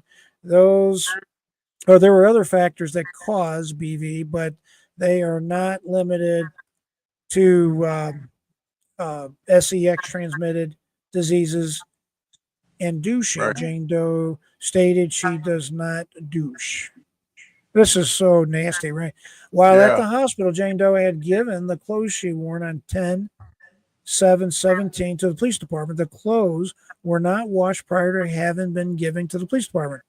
The exam was conducted at the hospital. I asked Jane Doe, she had a copy of the photo she took with Hegseth. Jane Doe advised me she had the copy and would forward it to me. I asked Jane Doe if she had the text message between herself and so. Jane Doe doesn't say who it is. It's blacked out. I don't know if that's her husband or whom.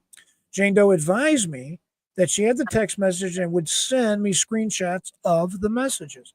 I advised Jane Doe of the victim's rights per 239 PC. Jane Doe elected to keep her name confidential and advised that it was okay for me to write her name in the signature box.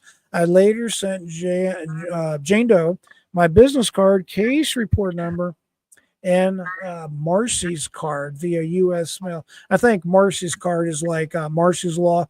Each state has something different. Right. It tells them what their rights are, which is probably good. The picture showed Jane Doe wearing, and it's going into the description here.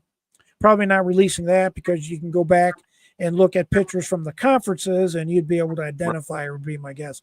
Right. It says Hegseth was Caucasian. He wore a dark colored suit jacket, a light blue button up shirt, and a red and white tie that had a pin affixed to the left side of his jacket. Attached the photo to this case report. The following text messages were between blank and Jane Doe. I'm guessing this is her husband, okay? And there's not much information. It says they don't know. They were asking what your plans are with work. I am going to be able to leave here around 5, and then I'll be able to change me back by 6. And then it says dinner plans, question mark. I'm guessing she's saying the banquet, so we should do whatever.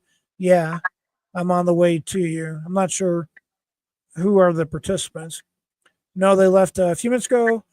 What cards? Never mind, no biggie. Okay. And by wife, my wife, how are things? I'm not sure what the context is. My wife, how are things? Oh, this again, it says crazy. Still, there's not even decisions being made. It's exhausting. Oh, it goes on. Do you know Pete Hegseth? Name sounds familiar. Who is he? He's a Fox contributor, I guess. Does Outnumbered and Fox and Friends. Anyways, our ladies are okay. And then there's a picture. I'm guessing that's him, of him doing the performance or his speech or whatever. It says, well, at last, everybody loves you. It's exhausting. Do you know Pete Hegseth? Name sounds familiar. Okay, this is the continue. She says, Fox News contributor. I guess he does Outnumbered, Fox and Friends. Anyways, our ladies are freaking out, drooling over him. So they apparently found him attractive. Oh, okay. It says he is TDB late. I think that means he's late. Oh, you mean the man who tried to have sex with my wife? Not a good first impression for Pete. I don't know who they're. Yeah, like I said, it's blocked out. That's interesting. The context. It sounds odd, but it's really odd when you don't know who the people are having a conversation. He doesn't look even remotely familiar, but apparently all the women know who he is. So she's talking about the fact that he's clearly an attractive man and all the women like him. All the women watch Fox nonstop. At my worst, I never came close to that. He wears a ring on his pointer finger, creeps me out. I guess he always wore a ring on his index finger. Yeah. So it says she's just going back. She might be talking to a friend. I don't know that it's her husband. Yeah. Like I said, it doesn't sound like a husband. It sounds like she's talking to a friend.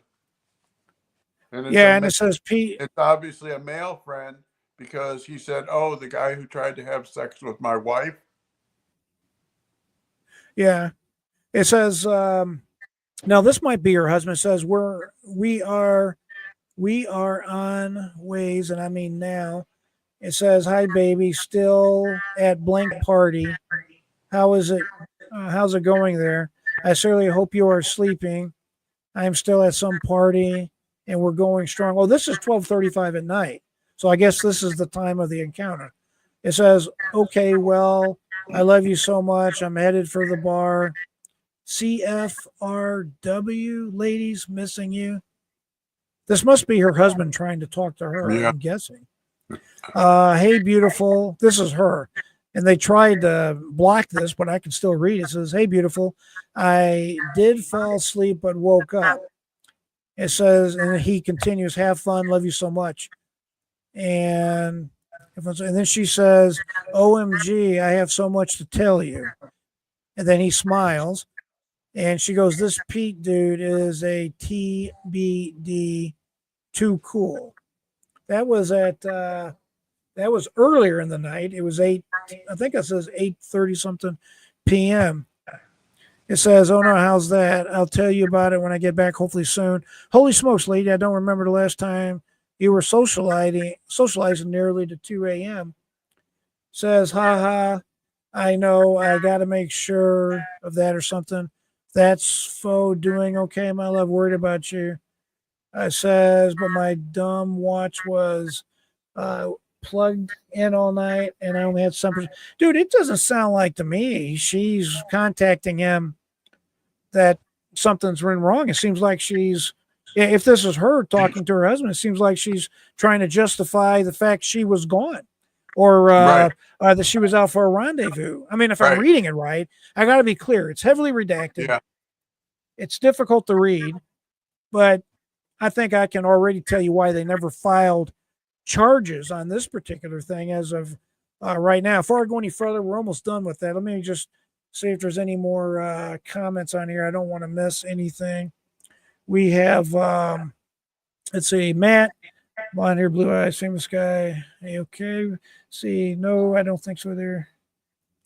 Yeah, first of all married women don't belong at the bar. Yeah, but, you know, I kind of listen. I'm not a prude. I have standards, values, whatever you want to call them. I'm the same way. Right.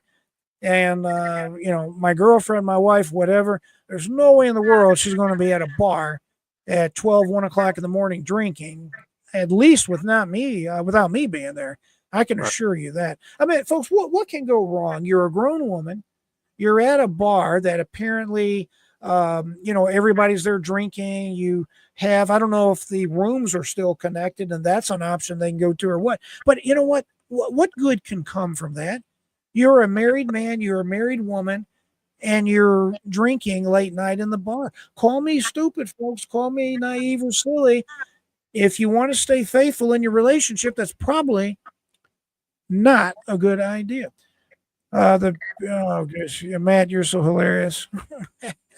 See, yeah, okay, and then Matt, this is just back and forth. Let me make sure there's no more comments. Yeah, American Nana. A lot of women love military men. Absolutely, nothing wrong with that.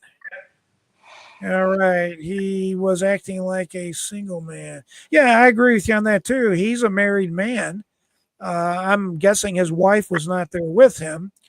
So I could see that, you know, it's kind of like the cat is away, so he's going to play type of thing.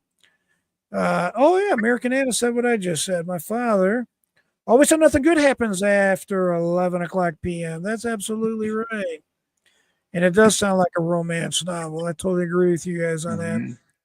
This guy, yeah, it sounds like this guy is considered a good-looking guy, and she kind of admits that herself. So, okay, let's finish up. At 10:13, I spoke via telephone, providing the following information. Stated I'm guessing, well, I don't know who this is. Stated he was at the Regency Hyatt Regency Hotel and Spa with Jane Doe. I think this is her husband. I think her husband was with. This is not her husband. Keep It's reading. not. She's there. This She's is there with not- another man. Yeah. What? Yeah. Keep Let reading. me think. She's at a hotel and sleeping in the same room as another man. Am I reading that right? Yep. Oh my goodness. And we wonder why. And then she admits she's having relations with her husband on Monday. And she also develops a disease. I'm surprised. I wonder Yeah. Keep who reading. would have Keep thunk it, reading. right? It gets better. Who would have thought that, right? Yeah. All right. Jane Doe was busy with the conference. Let me back up. Jane Doe and this guy are very close and wanted to be with his family. Jane Doe had business at the hotel on 10/7/17. Jane Doe was busy with the conference, was in the hotel room, stated Jane Doe had gone to their hotel room at approximately $1,700 while on break, stated Jane Doe did not seem intoxicated. So there's a witness saying that she did not seem intoxicated Right. that day. Jane Doe had left the room and went back to work. This person stated Jane Doe was in communication with him via text message, stated he fell asleep and woke up on 10/8 at approximately 00, I guess that's midnight, and stated in text some more that Jane Doe told him that she was at the bar and out with the women from the conference. I bet you this is either her husband or another boyfriend. That's all I can guess. At approximately 30 hours, 12:30 a.m., I'm guessing, Jane Doe stopped texting and it says, was worried about Jane Doe, was reading the news and made him even more worried for Jane Doe's safety. I bet. At approximately 200 hours, stated he had left the room and went to look for Jane Doe at Knuckles' bar. Blank stated there was no one at the bar when he arrived on the scene, so he went back to his room. At approximately 400 hours, 4 in the morning, Jane Doe arrived at their hotel room and says accused or accessed the room on her own and had made access the room on her own and had used the key reader, card reader to get in. Jane Doe told Blank that she must have fallen asleep. Jane Doe was apologetic. Notice Jane Doe did not have a hard time walking and was not slurring her words. In other words, not intoxicated. Jane Doe told that she was Blank assaulted. This is on 10/11. So 7, 8, 9, 10, 11. She waited 4 days to tell. Dude, I think this might be her husband. If it's not her husband, it's another boyfriend. Right. On 10/11/7, Jane Doe told that she was Blank assault. Jane Doe did not tell many details. On 10/18, I spoke with Jane Doe via telephone. Jane Doe told me that she had additional information. I bet. Jane Doe stated she remembered asking Hegseth if he had a condom when the incident occurred. Jane Doe stated she has been suffering from nightmares and memory loss since the incident. Why would you call someone you accused of this type of terrible act and you call them up? Is that weird? No, I don't know. She didn't call Hegseth up. This is her telling the cop. Oh, thank you. Okay, thank you. Jane Doe told me that she had this. Jane Doe stated she remembered. At the time she remembered asking. As okay, I was thinking it was like on this day. I got you. Jane Doe stated she had been suffering. See, that's why we need you here, Mark. You can make sure I'm reading and understanding. We'll start calling you my reading comprehension guide here. Perfect. Stated she had been suffering from nightmares and memory loss since the incident. On 10/18/17, spoke to Blank, wanted to know that Jane Doe would cry secretly. They had very little energy, and out of the blue, she would cry. I'm not sure what that means. Jane Doe had also bought new clothes because she wanted to make sure that her body is completely covered. On 10/20/17, I contacted Jane Doe via telephone, asked Jane Doe if she was willing to participate in a pretext phone call that involved Hegseth. So in other words, they want to set them up on the phone. Yeah, they want to have like a mini sting operation. Jane Doe stated she did not want to participate and stated it would be too hard for her to talk to Hegseth. That's suspicious, I think. Jane Doe began to cry. Well, I mean, I don't know, but right or wrong, I don't want to sound insensitive. It sounds very suspicious. On 10/12/17, I responded to Hyatt Regency and contacted Blank. I asked if I could review the business camera location, escorted me to a room located adjacent to the front lobby and gave me access to the camera system. I reviewed the video surveillance with Blank. It was determined that the video timestamp was slowed by 50 minutes. I asked Blank if there were any reports of disturbances that occurred on 10/7/17 or in the early hours of 10/8/17.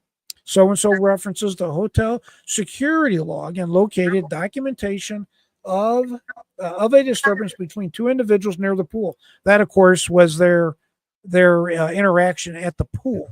Right. And it says, I request to speak with the employee who was later identified as so-and-so. While waiting for Blank, I found video surveillance footage that showed Jane Doe, Hegseth, and a unknown female walked into the hotel lobby and walked towards Knuckles' bar together. The camera timestamp was 10/7/17 at 23:58 hours. So that would be just before the alleged incident. The three were walking straight and on their own. So-and-so arrived at the scene. I showed the video of Jane Doe to Hegseth. I should say Jane Doe and Hegseth walking into the lobby. Blank stated he remembered the two providing me with the following information. So-and-so was working the front counter at the hotel on 10/7/17. He was working the night shift on 10/8/17 at approximately It's 1:30 in the morning. Two separate guests in the building 4 had called the front desk to complain about a couple near the pool causing a disturbance of being loud. The same instance we've been referring to. So-and-so contacted hotel security, but she was busy. So-and-so stated he left the lobby and headed to the pool. Upon arrival, contacted Jane Doe and Hegseth near the pool. The pool is located between, or I should say near, building 4 and 5, stated Hegseth began to curse at so-and-so when he contacted Jane Doe and Hegseth. Hegseth told that he had freedom of speech. Jane Doe intervened and told that they were Republicans and apologized for Hegseth's actions. Stated Jane Doe placed her hand and arm on the back of Hegseth. That's interesting. So she's touching him and escorted him towards building 4 and 5. Stated he watched Hegseth and Jane Doe disappear into the area of building 5. Blank ran back to the lobby. Blank said Hegseth was very intoxicated, but also stated Jane Doe was not intoxicated and was standing on her own and was very coherent. So I'm guessing this is right before they headed to the bar or to his hotel room, is the way I interpret that. I continued to search the video surveillance footage. I located additional footage of Jane Doe and Hegseth together. The video showed Jane Doe and Hegseth walking from the inner entry exit door of Knuckles Bar. The video showed Hegseth and Jane Doe walking together with arms locked together. How about them apples, huh? Hegseth seemed to be talking, and Jane Doe was smiling. Both did not have an unsteady gait, meaning they were walking okay. Hegseth and Jane Doe are seen walking out of the lobby, still locked arms and headed towards the pool. The timestamp was 10:08 at 11:15. So they're lovey-lovey heading off to Never Never Love Land, right? Right. And it's obvious that it appears to be something willful, and she does not seem unsteady. Both of them did not have an unsteady gait, i.e., they were not overly intoxicated. There was no video footage inside Knuckles Bar or near the pool. I requested a copy of the video footage located. So-and-so advised me that he would put the footage on a USB drive and provide it to me on a later date. On 10/12/17, I contacted so-and-so via phone. Jane Doe had provided me with blank contact information and advised blank was at the bar with Jane Doe. So-and-so gave me the following information. Stated she knew Jane Doe from, it's all redacted, is a member of Redacted, was from the Regency Hotel 10-7, was an attendee of the conference of that the Federation was holding. The key speaker was Hegseth. Blank stated the conference had an after party.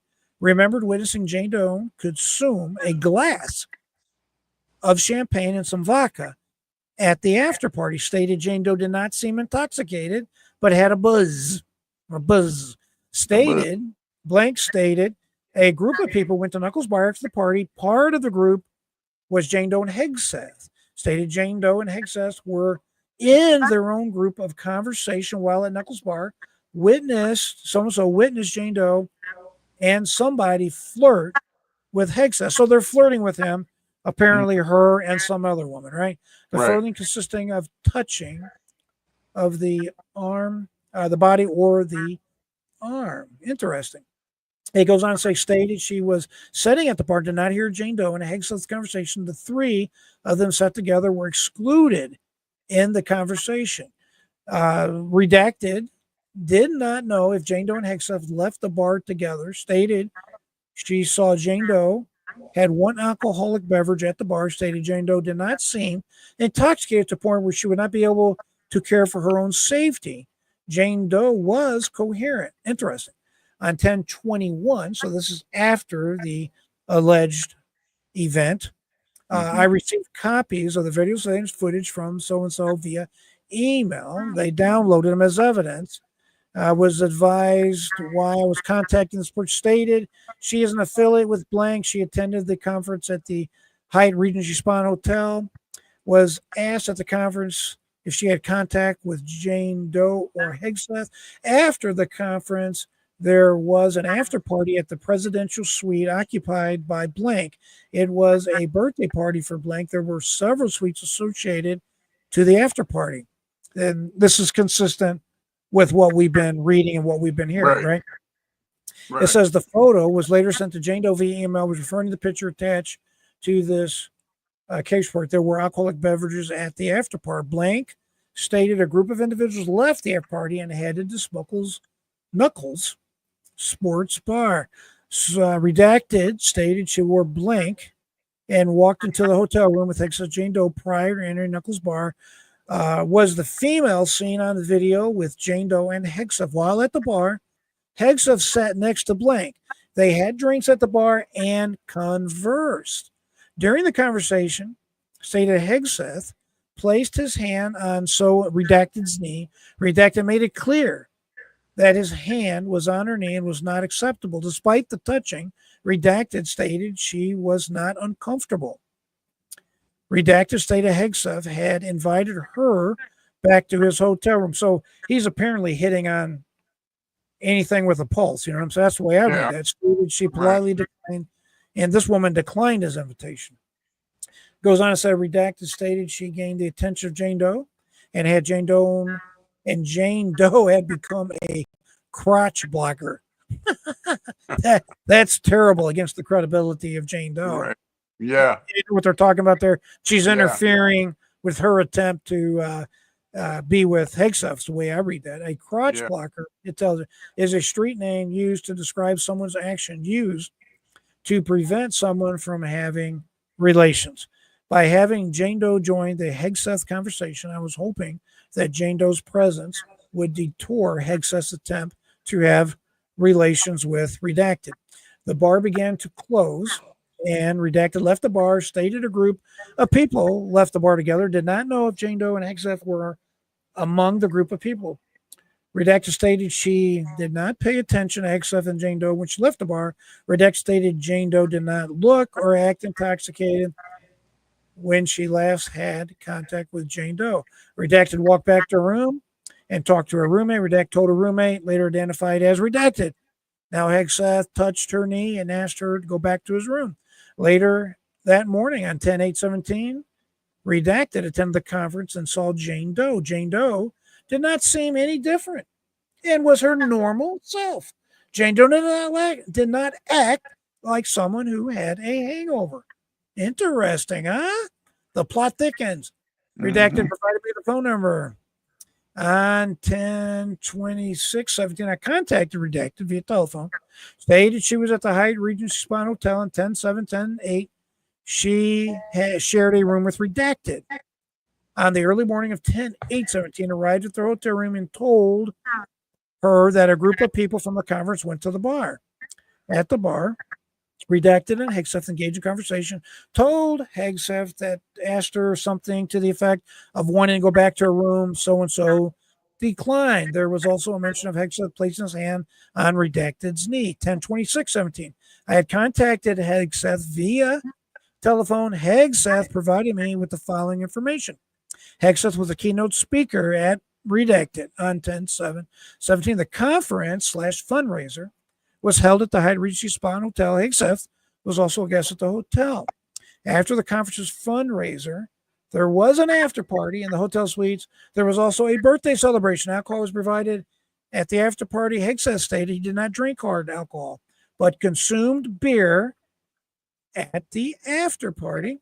The individual that attended the after party were people he never met before. Later in the evening, Hegseth stated a group of individuals went back to the bar. Hegseth stated he talked with several different people at the bar. Hegseth stated no one at the bar was blacked out drunk. Hegseth stated he remembered being led from the bar by someone. Hegseth stated he was buzzed but not intoxicated. Hegseth did not know who was leading from the bar. Hegseth described the person's clothing. Hegseth wore blank. You know, folks, if you're ever in this situation, you should not talk to the police. Period. You just should not talk to the police. You need to get an attorney and have them help you. It sounds to me like he got drunk and woke up with a woman. That's what it sounds like to me. or she, again, she left. Hegseth and I remember being chastised for being too loud and did not remember any argument at the pool. Hegseth and I remember being belligerent with anyone. Hegseth advised he went back to his hotel room with Jane Doe. Hegseth thought it was odd that Jane Doe stayed in his room. She sat down in the room and did not leave. Hegseth stated Jane Doe and himself did not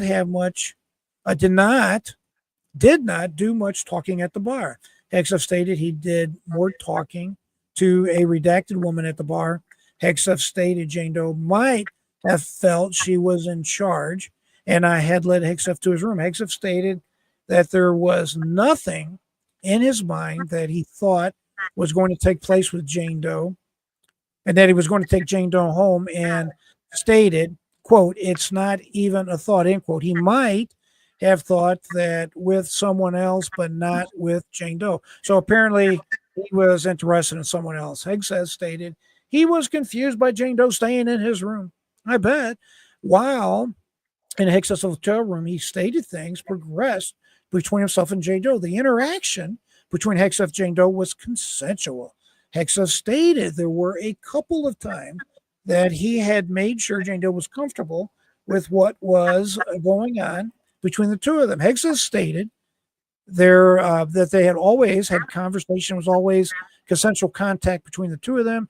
Hegseth stated the engagement between himself and Jane Doe was mutual, that they both would stop and say, "We shouldn't do this," but things consensually continued. Hegseth advised that Jane Doe had asked Hegseth if he had a condom. Hegseth told her that he did not. Hegseth told her that they could stop if it was a problem. Hegseth stated James said, No. It's no problem. It's no problem. Hegseth stated he did not want to get anyone pregnant. That's a good idea, especially if it's not your wife, right? Hegseth stated he had relations with Jane Doe. Yeah, remember, I'm trying to limit the number of words for monetization. Yeah. The fun positions were missionary, and she was on top of him. Hegseth stated he wore dog tags. They talk about dog tags a lot. Yeah. You must, I just call that a freak. Okay, never mind. Hegseth stated he got out of there, all right, of Jane Doe, and did something on her body. Hegseth gave her something to clean up with. Being clean is so important. And Jane Doe later got dressed after the consensual.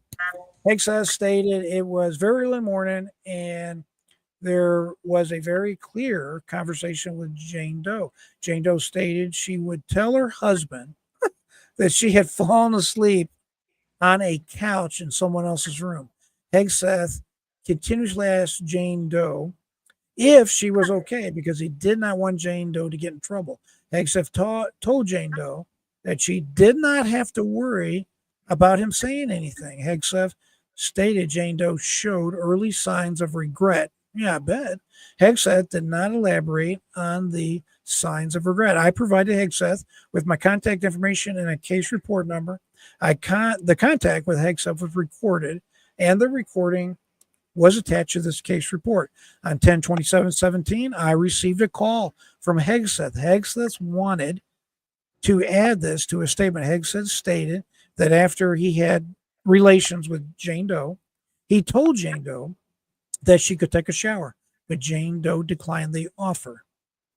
All right, so they forwarded this report on. All right, that's it on that report. Interesting, no? Yeah. That's an interesting take. Just as a quick note, I would not advise anyone, and I'm not an attorney. I don't give legal advice, but I will give legal information, and I will engage in free speech. Now that that's out of the way, I would not be talking to the police.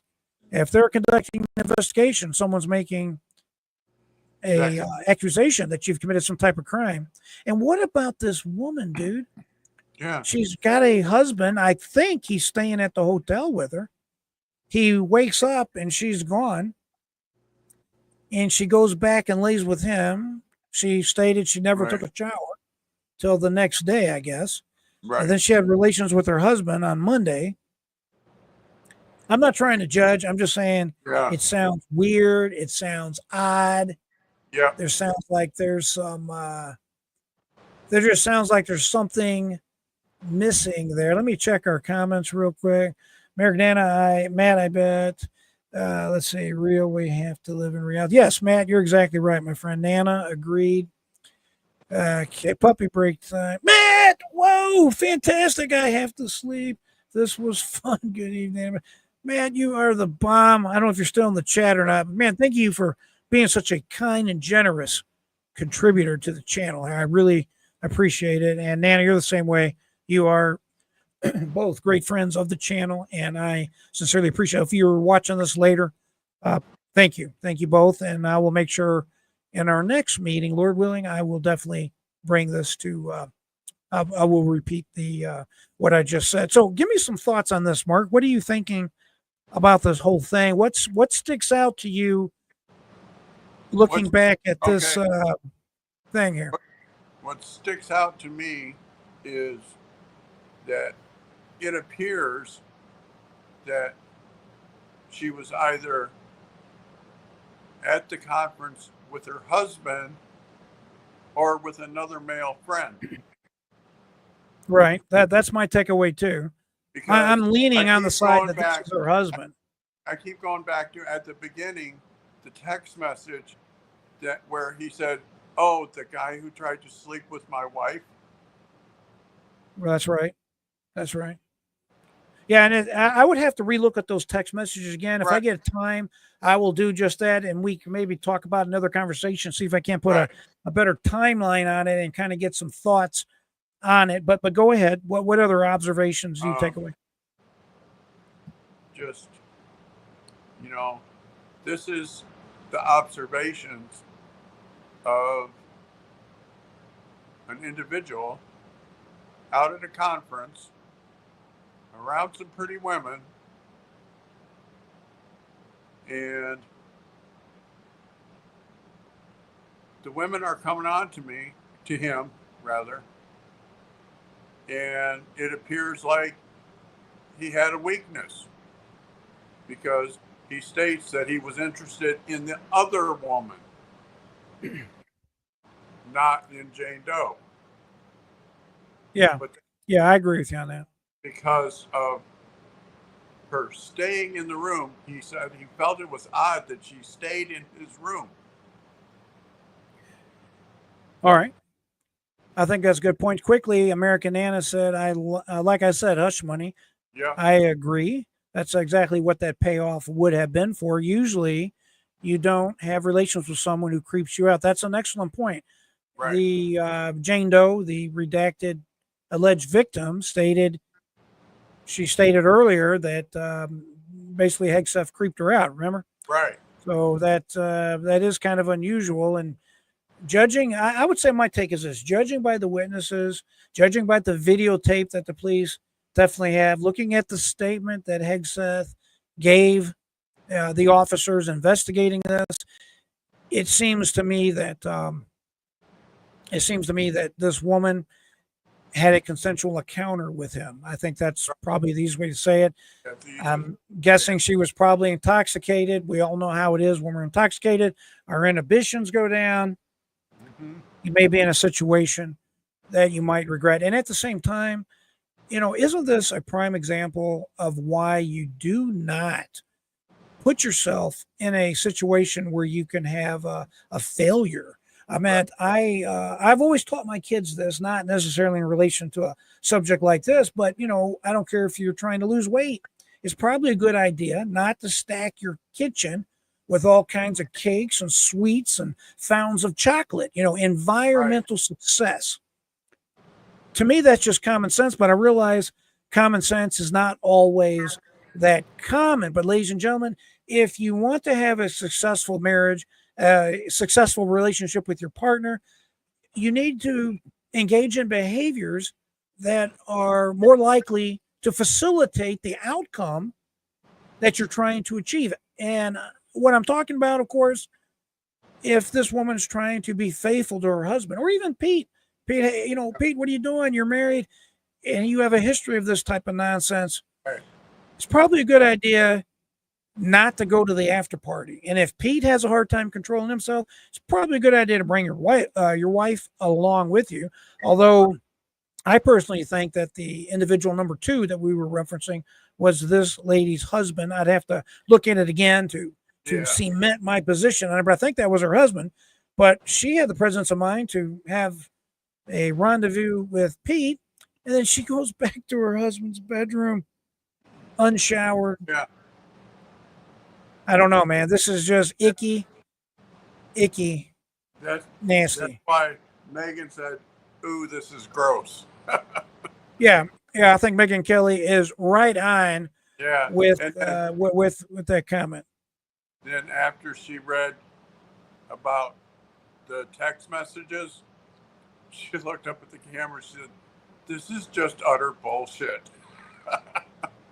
Yeah, no, I think it is too, and I'm not sure that something like this should be something that people are trying to disqualify Pete Hegseth for something like this. As we talked about earlier, he's not running for the position of Pope or leader of the church. This man is looking to be the head of the Department of Defense, and I don't know how this is necessarily unqualifying. I think he needs to take measures to become more successful in his relationships. That would be a suggestion I would have, but I just don't see, why they would make such a huge hoop-do about this. Of course, you have these woke Democrats in Congress, specifically the ones in the Senate at this time. They're going to make as much noise as they can, and let's be honest about it, they want to do everything they can to be an obstructionist, to put a stop to President Donald Trump-elect's agenda. And I really hope this time, ladies and gentlemen, that his partners in Congress stand up and they stay united. Democrats are great. They're great about this, Mark. They will stay united. They may fight, they may differ, they may have every disagreement you can imagine. But when they vote as a organism, as a cohesive unit, because they know that. Yeah, give me 1 second. They know that voting in a block and voting together is most likely to carry out their agenda. You go ahead. They vote as a cohesive block. Exactly. The things that they do, the fights that they have, after their fight, they say, "Okay, we're together." All right, fair enough. Mark, I'm going to start landing the plane real quick. Would you like to say goodbye to the audience real quick and let them know where they can find you on YouTube? Yep. Good evening, everybody. You can find me on YouTube at Sapphire Ridge News, or you can find me on X at Sapphire Ridge 59. Fantastic. I appreciate you being here, Mark. And folks, I just want to say real quickly that I really appreciate everybody being here. We need to, at this particular time, make sure that we are very prayerful for all of our leaders all over the world, that God would grant them the wisdom that they need to make intelligent, reasonable decisions that would bring about peace, bring about success, bring about prosperity for the entire world. These are very serious times, but I want to tell you, I really feel good about Donald Trump going back to the White House. It feels like hope is here again. It is literally an answer to many prayers that we all have been praying. Let's just call it what it is. It feels like salvation, just that simple. But we always know that Christ is king and he's always on the throne no matter what happens here on earth. But at the same time, make sure you pray, if you would, for President Donald Trump elect, his administration, his advisors, his family. It's a very difficult and lonely position. I could only imagine. I want to thank everybody for showing up today. Matt, thank you again. I know you probably already checked out the conversation today, but again, thank you for the super chat and for your long history of supporting the channel. Folks, if you're still with me, you might as well hit the thumbs up button. Be sure to subscribe. That way you are notified when I go live. I also will post when I'm going live on the X platform. And of course, I'm at Reach JR Dukes on X, all the other platforms, including YouTube, the Rumble, And True Social, it's simply at JR Dukes. It's in the comments, all of my contact information. If you'd like to reach out to me, my contact numbers are scrolling at the bottom of the screen, along with how you can find me on each and every one of the platforms. And finally, always remember, I am always available at jrdukes.com. That is jrdukes.com. Friends, may God bless you and your family. May his special anointing be on you, your children, your grandchildren, all of those that are in your privity. That is my most sincere and earnest prayer this evening for you. I hope everybody has a good and enjoyful weekend. I want to thank our special guest, Mark from Sapphire Ridge News, for joining us. You can find him at Sapphire Ridge News on YouTube. So it is a pleasure to have a moment to talk with you. The fact that the channel is growing and we have so many subscribers truly humbles me. And I sincerely appreciate you taking time to have a conversation with our free-minded family of patriots right here. My friends always say, keep that mind free, never give up. And until next time, I am J.R. Dukes.